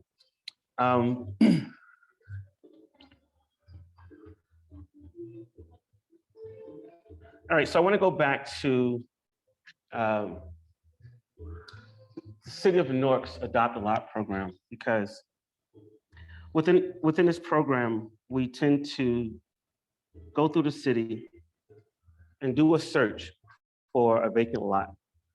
And once we identify a vacant lot, we inform the city that we're interested in adopting a vacant lot. And so I went to this particular location in Newark. The address, because is 3-7 Fairmount Avenue. And I say that because we are currently, we just recently purchased the property and we're redeveloping it into a year-round sustainable urban farm. But when I got there in 2015, it was a complete eyesore, vacant lot in the lower west ward of Newark in a neighborhood called Fairmount neighborhood. And this particular area in Fairmount neighborhood is also kind of shared between the West Ward, Lower West Ward, and the Central Ward. And I wish I could have shared with you the image of what I saw when I came onto the space. But it wasn't the only, and it still isn't the only vacant lot in this particular neighborhood. Not only is the neighborhood, this particular neighborhood littered with debris, but it's also littered with crime, despair, hopelessness, and so forth. As I'm standing in this vacant lot, adjacent to it is a building structure And I'm assessing how I can turn this space into a green space. You know, I'm looking at the sunlight, the conditions of the ground or the soil, where's the water source going to come from? And then my next thought was to like, you know what, Tobias, this is just too much work. Just get out of there and leave. It was just so much, you know, negative energy all around me, and I just wanted to get out of it. But then I kind of froze in my thoughts when I saw a group of children exiting the adjacent building, and they were being paired off by their instructors, and they were having them line up in this very orderly fashion. And they didn't have a playground. And so, and we see this a lot with children walking through the neighborhoods. A lot of times they don't have because they don't have a playground. And so as a means to provide them with some kind of extracurricular activity, outdoor activity, they have them walk around the block. And so I just described to you what this environment looked like and felt like when I approached this space. And so social psychology teaches us that environment has a direct influence on our behavior. And so I can only imagine the vibrations and thoughts that were going through these children's minds. And that's when I said, you know, okay, we can do better than this. And so we began to transform this space. And I looked at it from a different lens. And so I realized that just like without the proper nurturing, we limit a plant's growth. Well, without the proper environment, we limit a child's growth. We actually limit our own growth. And in order to get the most out of anything, we have to put the best of us into its creation. And so we transform this neglected space into what we call the Garden of Hope. And it is our true belief that gardens in and of themselves are the real life symbols of hope. Our gardens actually invigorate people's senses during the day-to-day hustle and bustle. We've been able to transform abandonment into sustainability. The gardens become a gathering place where strangers become friends and to ponder their thoughts amongst the beauty of the garden. We have brought about a true sense of community through the natural unifier of food, and through our farm to table co-op. We ensure the food we grow reaches the tables of the people in the community. And so seeing what we could accomplish with the Garden of Hope, we decided to take it a step further by implementing all the aspects of organizational gardening to creating the City of Newark's first year-round sustainable urban farm with a hydroponic greenhouse that'll collect rainwater for year-round food production, an outdoor commercial kitchen to support our nutrition and culinary initiatives. We'll also have a walk-in cooler where we can store the produce we harvest, a weekly farm stand, a few chickens, solar technology to help offset some of our energy costs. We'll also have a walk-in cooler where we can store some of our produce. We're building an enclosed facility with a restroom where we can not only host meetings, but also display and sell some of our value-added products. We create beet ketchup, different types of body butter, herbal tinctures, baked goods, and so forth. We've transformed a vacant lot into a community garden that soon will become an agricultural hub to support 30 local growers within our network and ecopreneurs by developing new products for various markets. We started this journey in 2015, and it hasn't been easy, but we created a plan with actionable steps, and we moved with purpose. And so I would like to add that as founder and lead facilitator of the Newark Community Food System, I work in collaboration with a network of about 30 Newark-based growers. And after acquiring 3 vacant lots from the city of Newark, I decided to create a land tenure and policy working group and managed to persuade others within our network to also transition themselves from leaseholder to landowner as a means to secure the long-term sustainability of their green spaces. And so in the spring of 2021, we collectively submitted several development proposals to the city of Newark. with the hopes, and I capitalize that word, with the hopes that they will allow more of us to purchase and redevelop the lots we're currently using. These proposals speak directly to healthy food access, climate change, affordable, energy efficient housing, and environmental justice. But again, collaboration. None of this could be possible without collaboration. And I also learned that we are all products and also victims of our education. Because we've been given this kind of one size fits all, compartmentalized education system, this way of learning. Math is not related to science, language is not related to history. And because of that, it isolates us in our thoughts, in our socialization. We kind of socialize ourselves based on our professions and our social statuses. We fail to realize the interconnectedness that we have, not only with each other, but our environment overall. And so through the work I do, I try to break down these barriers. I love working with artists because they are always challenging the way things should be, can be, don't have to be, so to speak. And so I am constantly inspired and moved by, I call, social philosophers. And I want to just end off on some very powerful quotes. One from Dr. Martin Luther King Jr. stated that life's most persistent and urgent question is, what are you doing for others? Robert Brault, a freelance writer, stated that if you never experience the joy of accomplishing more than you can imagine, plant a garden. And as Richard Buckminster Buckley Fuller, who was an American architect, systems theorist, author, designer, and inventor, stated, in order to change an existing paradigm, you do not struggle and try to change the problematic model. You create a new model and make the old one obsolete. That, in essence, is the higher service to which we are all being called. And I'll end it with Jacques Fresco, who was an American social engineer and founder of the Venus Project, stated that if you think we can't change the world, it just means you're not one of those that will. And I like to say, think global, act local, and that's global. And thank you for this opportunity. Wow, thank you, Tobias. That was really inspiring. And wow, I ended up getting goosebumps toward the end of your talk. So, well, I'm a prophet and I get paid by the word, so I'll send you my bill. Nice.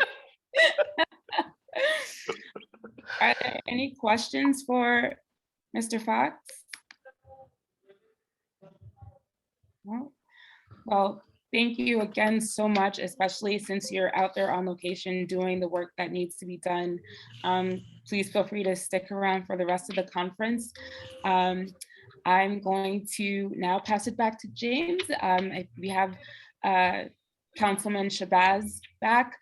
He was having some technical difficulties, but we should be ready to go. Mr. Shabazz, are you there? Mr. Shabazz, are you there?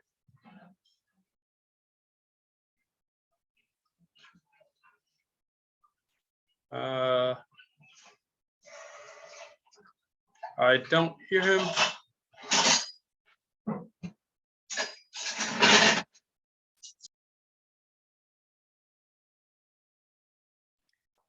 Councilman Shabazz, are you able to hear us?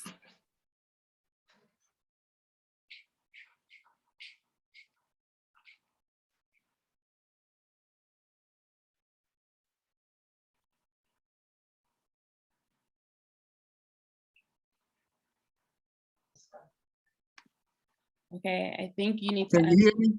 Yes, we can. Ah, there you are. Great. Mr. Shabazz, you missed my wonderful introduction of you, so I'm just going to do it very briefly this time. It was a 2-minute introduction before, so I'm going to reduce it to 10 seconds. No, I heard it, Dr. Harris. Okay, very good. In fact, I started to say I'm going to take you around and have you introduce me. that will lift my esteem in the community. Well, right now we're seeing your image that's from your, but the top of your head is cut off. So there you go. Okay, I apologize profusely for my technical difficulties. I was on my phone, then I was off of my phone, but I'm back. And let me just say, I am honored to be here today. I sort of revised the remarks I'm going to make, because after I heard the dynamic keynote, I was going to say what he said, and that would be my remarks. And then I heard the president's panel and all those remarks and insights, and I was going to say what they said. So my remarks have been sort of in flux, but as Dr. Harris mentioned, in Atlantic City, we were particularly hard hit by Sandy, Superstorm Sandy. I am sad to report that still in the district that I represent, the 3rd Ward, there's still people who have not come back. There were people, unfortunately, who did not have homeowners insurance, although many of our senior citizens had paid their houses off. They didn't have a mortgage, but they didn't have homeowners insurance to cover the natural disaster the Superstorm Sandy was. So many of them, because of their income level, were not able to retain their houses. And some who were able to come back had significant exposure to shoddy contractors who came in by the boatload and fleeced people and really took advantage of people. And we worked with the state to punish some of those people. But unfortunately, when you have natural disasters, you have people who take advantage of that to profit.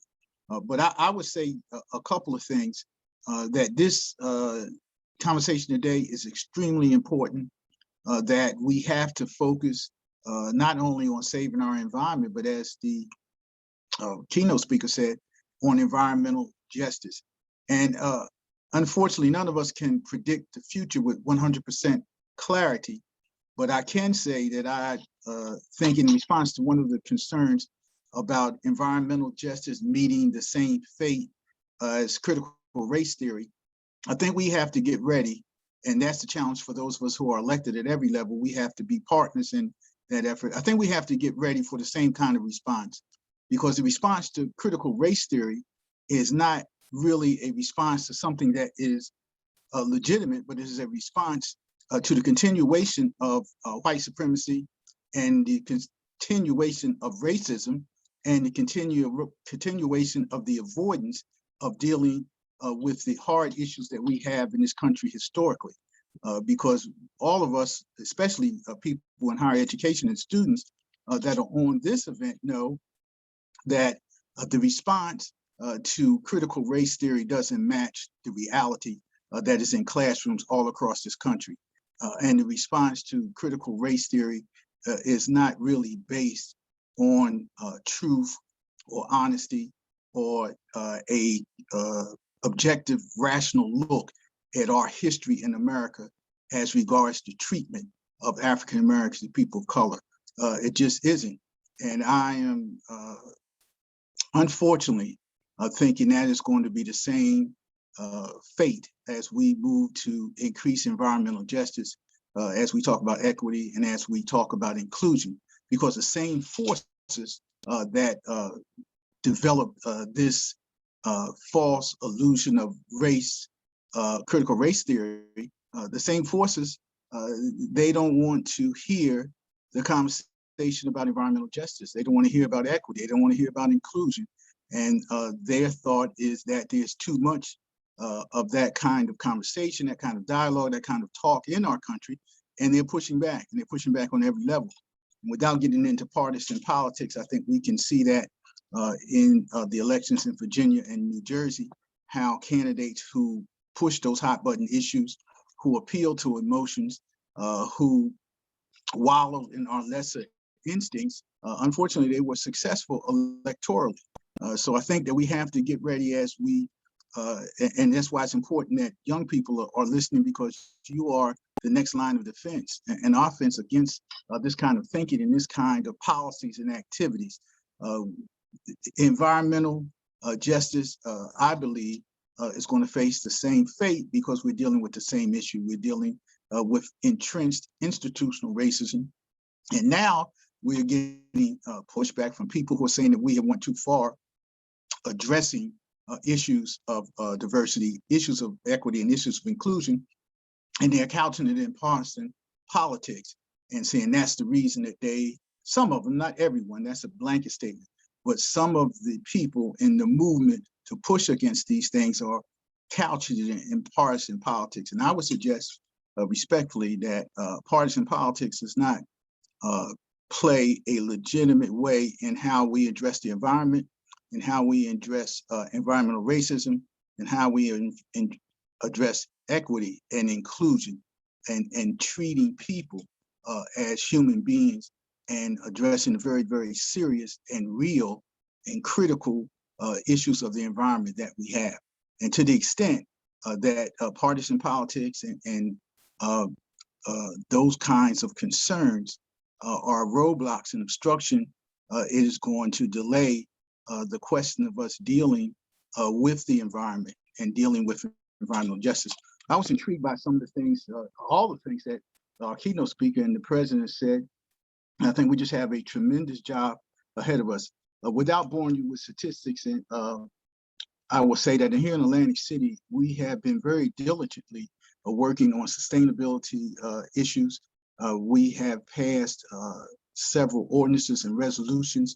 We are dealing with, in concert with our grant writer, in looking at getting grants from the state and the federal government for sustainability projects and sustainability initiatives and sustainability efforts, because we realize that living on the shore, as Dr. Harris said, severely impacted by the weather and the changing climate, that we have to respond in a programmatic, in a project-oriented and directed way against that. But let me also say that we realize that the issues of equity and inclusion are paramount and have to be addressed. As we speak now, we are working on my committee that I happen to chair, which is the Planning and Development Committee. We're working with Orsted, which has a major contract to do wind farms off of the coast of the Atlantic Ocean. And there's pushback even there with regard to these wind farms. Even about the wind farm, people are saying that it's too close to the beach, and we're having that controversy. Our position is in Atlantic City that we have to look at alternative energy alternatives, that we have to look at energy alternatives. And wind and solar are two distinct, not possibilities, not probabilities, but two distinct realities that we have to pursue. And we have an active partnership with the offshore industry, and we're working in our thesis is that we must prepare youngsters of color for these new careers, that they have to be prepared for the wind industry and the solar industry, to have not just jobs, but to have careers and to be able to function in a new reality that we're coming into in the next 5 or 10 and even 15 years. And that's where the students come in, and that's where the institutions of higher learning come in. We have to be looking at how we function as a society in a new paradigm regarding energy and regarding the environment. One of the things that we just did 2 weeks ago, in fact, 2 weeks ago Friday, we had a groundbreaking at Atlantic Cape Community College, which is our local community college. And I was intrigued by the president of Mercer Community College. We have a similar situation in Atlantic City because we have the urban campus of Atlantic Cape Community College. And there's a campus in Mays Landing, and there's another campus. But I am happy to report that our president, Dr. Barbara Gaba, is very attuned to the issues of equity, the issues of inclusion, and she is making sure and working diligently to see that the urban campus that we have in Atlantic City that I'm proud to say is in the district that I represent, is getting the resources and the attention and the support that they need to be on a par with the other campuses of Atlantic Cape Community College. In fact, the Wynn Center was dedicated at the Atlantic City campus, and they're going to start construction in a very short days. And by this time next year, they hope to be open, training, I believe, about 900 to 1,100 people to work in that industry, in concert with another center that we developed in another part of Atlantic City to look at the wind industry and those kind of alternative activities. I would also report to you that one of the things that I think that we have to be ready to do is to marry those of us who are in government at every level with those of you who are in academic endeavors and the environmental movements to work together, to work in concert, to develop a agenda and a means of advancing and articulating that agenda into policy. And I was heartened to see that the Murphy administration, I believe, hired a person for diversity and inclusion in the Department of Environmental Protection. I think that we need to lift that person up. We need to make sure that they hear from us, that we need to give them our combined agenda on environmental integrity, and to make sure that the concerns of environmental communities that are depressed are heard and are at the table. I guess I'm dating myself when I can say that I remember when people thought that the environmental movement was a movement that was only populated of people who were non-white. People white, I'm sorry. I think that dynamic is changing. It has to change as the profile of New Jersey and the country changes. We have to make sure that that movement is integrated at every level, and we have to make sure that it's expanded at every level, and that our concerns are addressed, understood, and moved on. So I am so glad to have been here today to listen and really to learn. I'm taking notes on the presentations that have been here.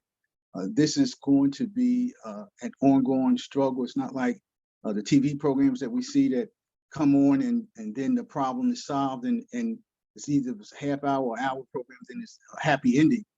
This is going to be a long struggle, but it's going to be a successful struggle. And I think that, as other speakers have said, the COVID-19 crisis has underscored some of the severe problems that we have in this nation.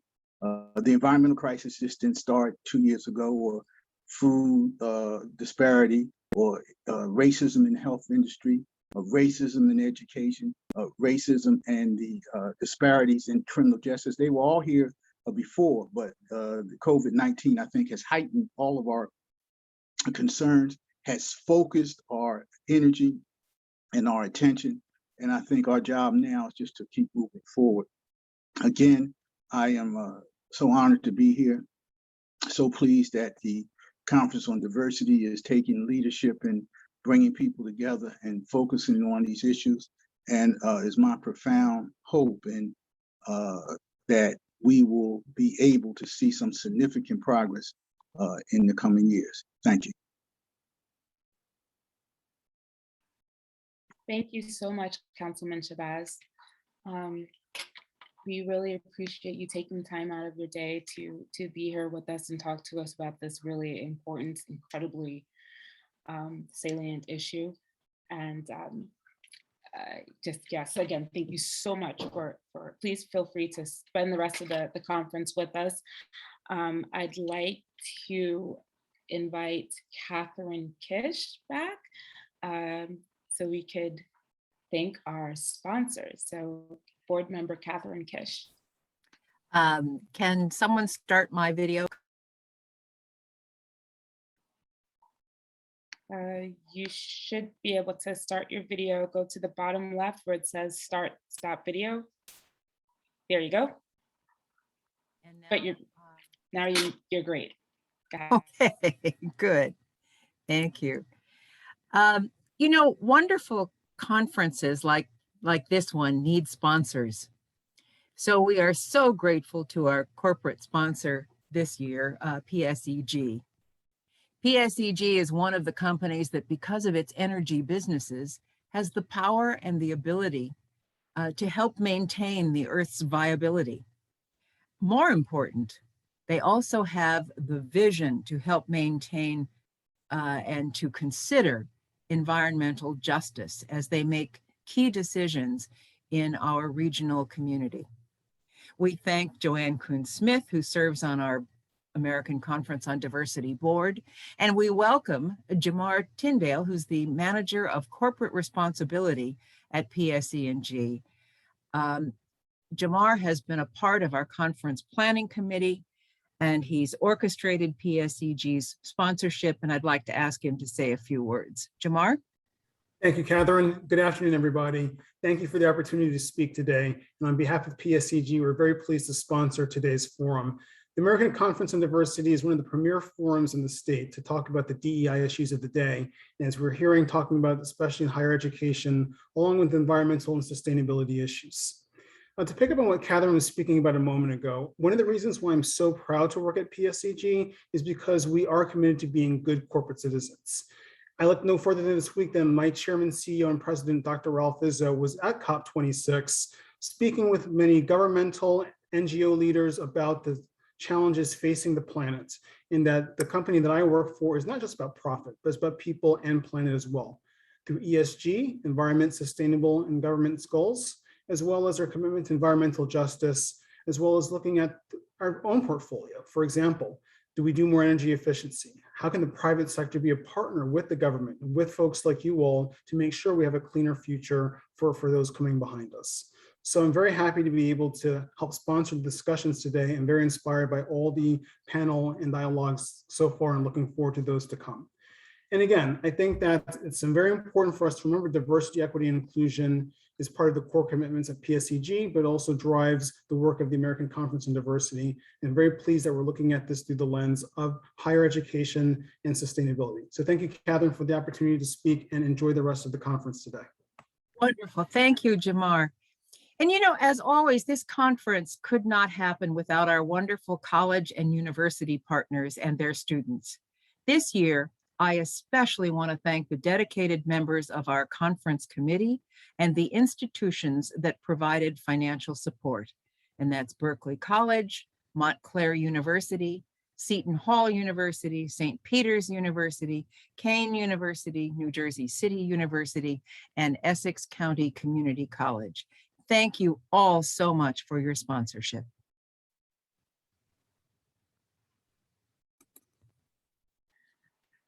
Thank you, Catherine, for that. And the last portion of our program will be the much anticipated student panel. And so for that, we're still pretty okay on time, 12:23. Okay. So I would like to introduce Reverend Pritchett on the call yet? Oh, there you are. Good afternoon, Reverend Pritchett. Good afternoon, Tyree. How are you today? I'm doing well. Thank you so much. So now Okay. the floor is yours. Thank you so much. I welcome everybody. I speak to you now from the beautiful South Orange, New Jersey, the home of Seton Hall University. Since 1856, we have been going forward despite any hazards in life. That was our motto then, and that motto has become so real over the last 2 years. We're going to be joined today on this panel by students from at least 6 different institutions from around the state. And as soon as they all can get themselves in position, I'm going to ask them, each person, to introduce themselves and also to tell you how they are relating to the issue of environmental justice. So what I'd like to do in just a brief moment or so is to help us all to relate to the nature of what is environmental justice from a holistic point of view. Normally, when we look at the terminology that involves environmental justice, more people had probably a grounding prior to that in the concept of social justice, but it's in the 1980s that the term environmental justice begins to emerge. And it really deals with looking at, in a sense, perhaps social movements, which would lead to understanding a fair distribution of environmental benefits and burdens. The term is rather interdisciplinary because it also involves looking at social science literature, environmental laws, environmental policies, sustainability, and even the concept of political ecology. But I'm going to remind all of us that we can never really tackle those level issues unless we in the human environment really have ourselves interconnected, working together, respecting one another so that we can make progress against the environment, the climate, and other related issues. For example, believe it or not, even in 1967, Dr. Martin Luther King was giving a sermon on Christmas Day, and he touches upon this issue in a very unique way, and I'll share his exact words with you right now. He says, it really boils down to this, that all of life is interrelated. We are all caught in an inescapable network of mutuality, tied together in a single garment of destiny. Whatever affects one directly, affects all indirectly. Did you ever stop to think that you can't leave your job in the morning, go to work, without being totally dependent on most of the world? This is the way our universe is structured. That is, its interrelated quality. We're going to have peace on earth before we recognize the basic fact of all of life is interrelated structure, and all of it is the reality that we face each and every day. With those words being said, I'm going to be asking now our student panelists who come to us from around the state, just to take 1 minute, perhaps just to introduce themselves, their major, their year in school, and to mention briefly, how is it they come to the issue of justice in the environment and in our human condition. So student panelists, if you're ready, I hope that you will be unmuted and your cameras will be on so that you may go right ahead in any order you may seek to. And just take a minute to introduce yourselves before we move on to an additional question. Thank you very much. So Jessica, are you unmuted? It looks like I just want to make sure. There you go. Yes, I'm unmuted. How are you? Thank you. How are you? First and foremost, thank you for giving me the opportunity of being a part of this panelist today. I'm very excited about the topic. My name is Jessica Clark, and I am the Student Government Association President of Essex County College. My major is art, and I am in my sophomore year at the college. In regards to the topic, I think what I know what the student government has tried to do is be hands-on. We've done a lot of days going into the park and doing park cleanups. We're actually doing a National Volunteer Day for the students to come out and actually be proactive in the environment and doing not only as park cleanups, but actually going into different parts as far as water and doing beach cleanups and seeing those kinds of ways where we can be proactive in trying to keep the environment as clean and safety as possible, not only for our generation, but for the future generations to come. Thank you. Do we have another student present? It's hard for me to tell from this angle. I only see one face. Are there any other students? Yes, hello. I can go ahead. Allow me to introduce myself. My name is Kevin Bernard. I attend Montclair State University, majoring in political science with a minor in African American studies and sociology. I am, my status currently is a senior. I'm graduating in the year of 2022 spring semester. Again, I also serve as president of the National Association of Advancement of Colored People, NAACP, and our missionary agenda is really to fight eliminating prejudice and discrimination among our campus and outside. And of course, Main thing is to practice self-education, where I first step into empowerment, vulnerable communities, and self-education that link within the structure of racism.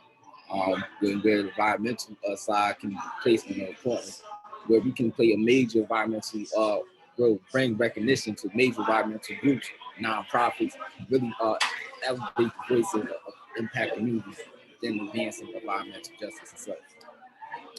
Thank you, Kevin. And thank you perhaps for muting yourself momentarily, because it seems like you're in an active area. Is there another student present? I'll go next. Thank you. Hi, my name is Claire Cusinelli, and thank you so much for giving me the opportunity to speak at this conference. So I'm a junior at Seton Hall University, and I'm majoring in environmental studies. And I'm able to address environmentalism not only through what I'm learning in class, but I'm also involved in a chapter of the Food Recovery Network on my campus. And as Dr. Cornacchia was saying before about addressing food waste in our school's cafeterias, we bring extra food from our cafeteria and bring that to places in the community that are in need of food. So it's a great way to reduce our school's environmental footprint and also seek to address the well-being of communities around us that are in need. Thank you so much, Claire. It's a pleasure to have you with us this morning, Clara. All right, our next student, please.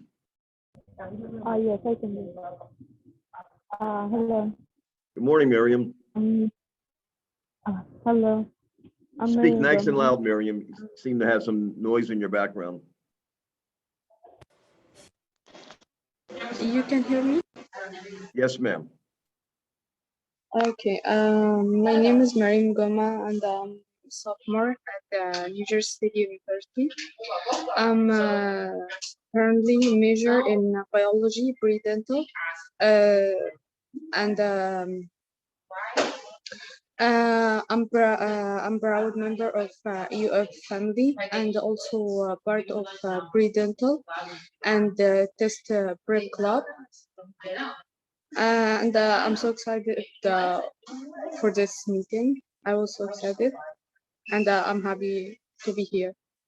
Thank you very much. Please mute yourself now, if you don't mind. Next student, please. Hello, my name is Stephanie Martinez. Pronouns are she, her, and I'm a biology major studying at St. Peter's University. And I'm currently I am involved in an environmental club in my schools. It's called SAVE Club, Students Advocating for Valuing the Earth, where we always have meetings to ensure how we can make our campus more sustainable.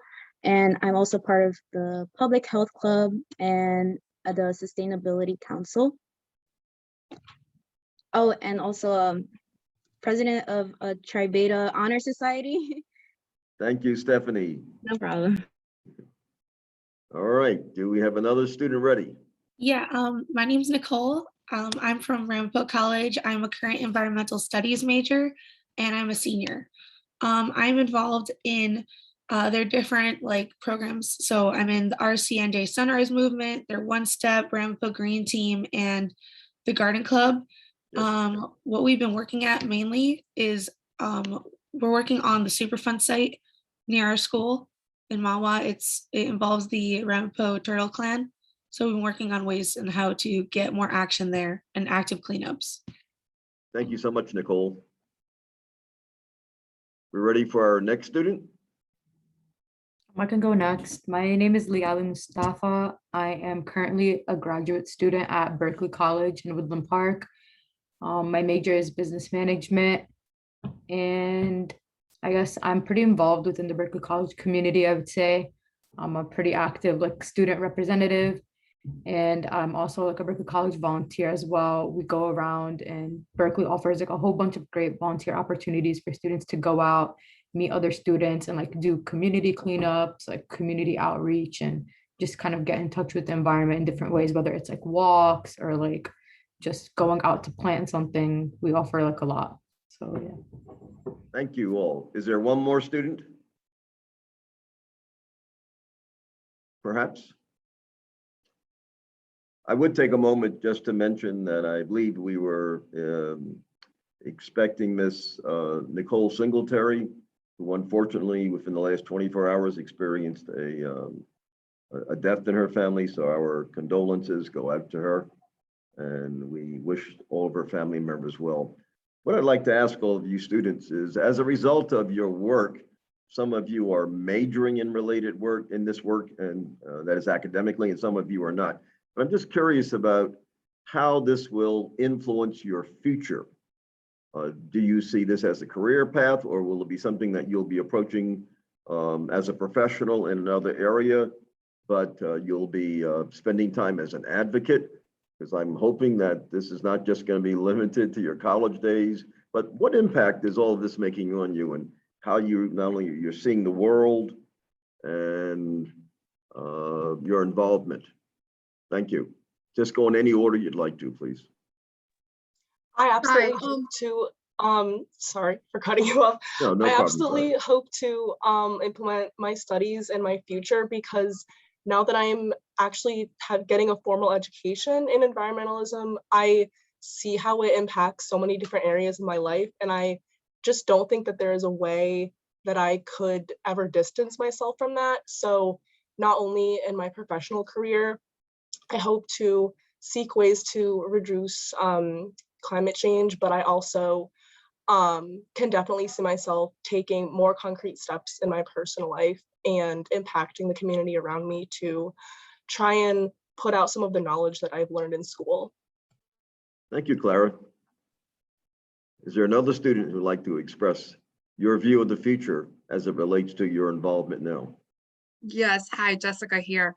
As I stated before, I'm an art major. So for this topic, in instance, my role as a Student Government Association president is where a lot of the advocacy for me will come into play, because we always ask our students, what is it that you feel you're passionate about that will enlighten your college days? And for us, it's not just about the classroom experience, it's about the entire college experience. So being able to have these days where we go out and we volunteer and we're able to put foot to floor to the crisis and the instances of what the environment needs is something that the students are asking us to do. So what we do is we're having groups of students go out, and like I said, we have volunteer days where we work and partner with New Jersey Cares, where we go to the park and we're planting trees, we're doing park cleanups. Now for the winter time, we're getting ready for the situation of the snow coming.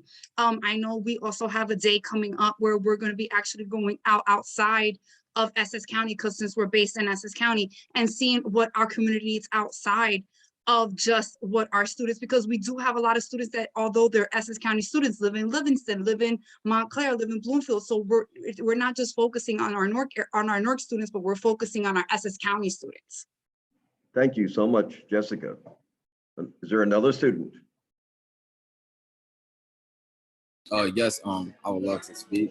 As far for me continuing my way from holding representatives accountable, and also using my institution and my also field of study to allow to amplify upon the impact of racial and environmental justice as an important thing to really prioritize on to showcase their role, and how the individual, the citizen within the U.S. has the power and skill set to dismantle structural racism within our own community itself, while also prioritizing concerns to local environmental issues, creating policies designed that really enforce those things within a landwork or plans within our own city, and also in short, just holding our own community and myself as a place to be an accountable person and change the narrative of environmental consideration and change and power. Thank you so much, Kevin. I'd like to remind you, just make sure that if you speak again, speak a little bit louder, because when we're using electronic and digital audio, it amplifies all the sound around you. So it almost muffles your voice. So if you speak again, just make sure you're speaking much louder. We would appreciate it. Is there another student who wanted to comment on that question? I can go next. Please, Stephanie. So since I'm a biology major, I love to sorry. Mm. I am part of the Tri Beta Honor Society, and recently I received a grant to conduct research on the effects of endocrine disrupting chemicals. And like before, my classmates and I attended this McCoop conference where we showed our research of the daily exposures of babies to endocrine disrupting chemicals. And you're probably wondering, like, what's these chemicals you're talking about? These chemicals basically interfere with the creation and deployment of natural hormones that govern intelligence, behavior, and it's also been implicated in increasing risk of birth defects, increase in infertility, mood disorders, as well as diabetes, obesity, and even cancer. So research like this is crucial because it reveals that many early toxic exposures can be disastrous for infants and their developing lives. So when it comes to like the environmental justice point of view, unfortunately, low-income communities often lack the resources necessary to enrich and protect their children and their health. So like Dr.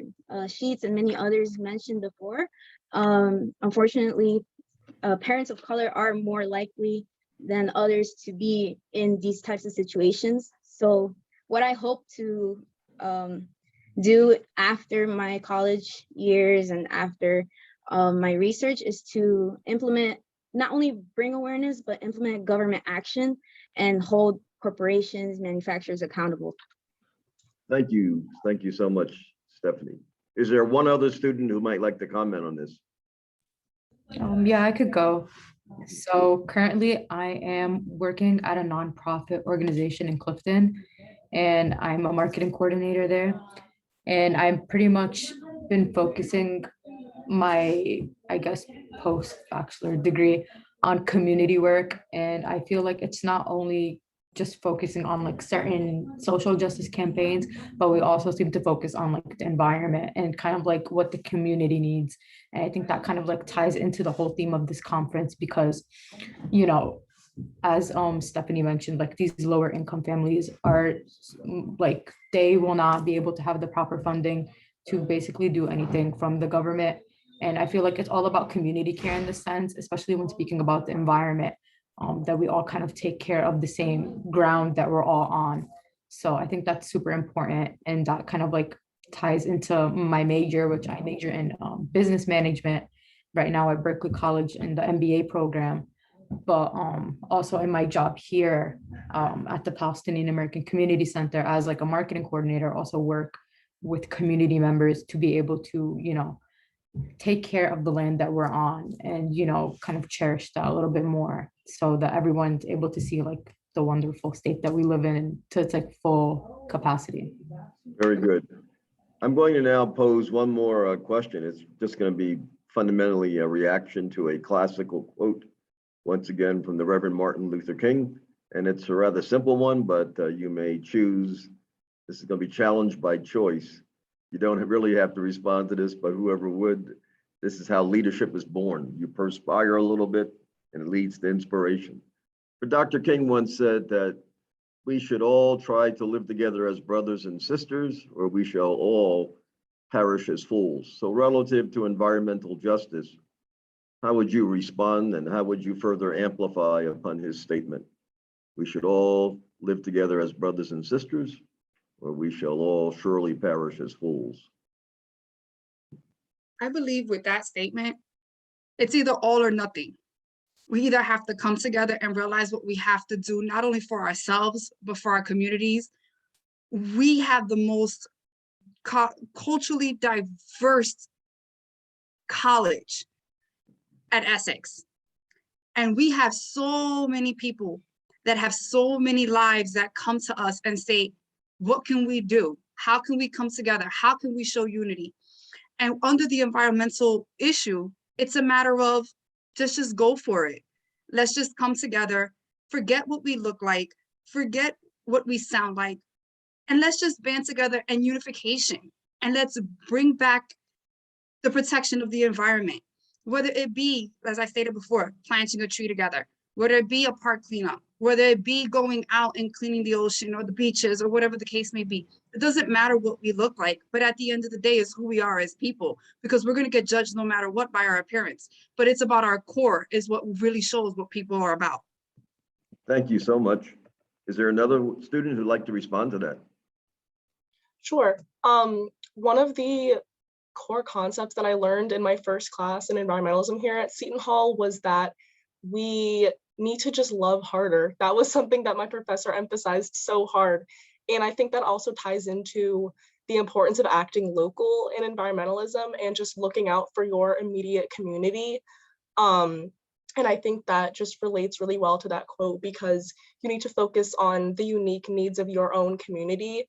And in doing so, we can change the whole world by just focusing on loving whoever is around us. Thank you so much, Clara. Is there one more student who might like to respond to that? I can respond. I love to say that there's no climate justice without there's no environmental justice without social justice. So if we, like everyone else mentioned, we need to come together for especially like the people of color and low income communities, where sometimes our voices are not always on that, like always heard whenever, unless there's like a disastrous event that happens. Like we need to like I'm so sorry. It should not be that way, where disastrous events happen and that's when we care. These events are happening more and more frequently, and we need to come together and just thrive as a society whole. Thank you so much, Stephanie. And I want to thank all of our panelists and students for taking time out of your otherwise busy schedules during, as we live under the pandemic of the virus, as I say, in the air. And but we also must remember that even before we had COVID in the air, we had sexism, racism, and classism confronting us on the ground. So we wish you all well in all of your pursuits. Now I'm going to turn it back over to our main executive team from the American Conference on Diversity. Thank you all for attending our college student panel presentation this morning. Thank you. Thank you. Thank you. Thank you. Central team, where are you? I am right here, front and center. Thank you. Well, this actually brings to a close our 21st annual Diversity Issues in Higher Education Conference. I would like to thank all of our participants who are still on the call, and those, of course, who had to leave earlier. So that's Reverend Dr. Pritchett, all of the student panelists, Jessica, Miriam, Clara, I think it's pronounced Lealai. I'm so sorry if I mispronounced your name. Kevin, thank you to Tobias Fox, thank you to Councilman Shabazz, thank you to Dr. Nikki Sheets, Drs. Cornacchia, Repollet, and Wang. I hope I didn't miss anybody, but if I did, my apologies. Oh, Nicole, I see you there. So thank you everybody for joining us for this conference, spending your morning with us. We do hope that you found some words of inspiration, that you found some information that you can take with you to implement in your own schools, your own community.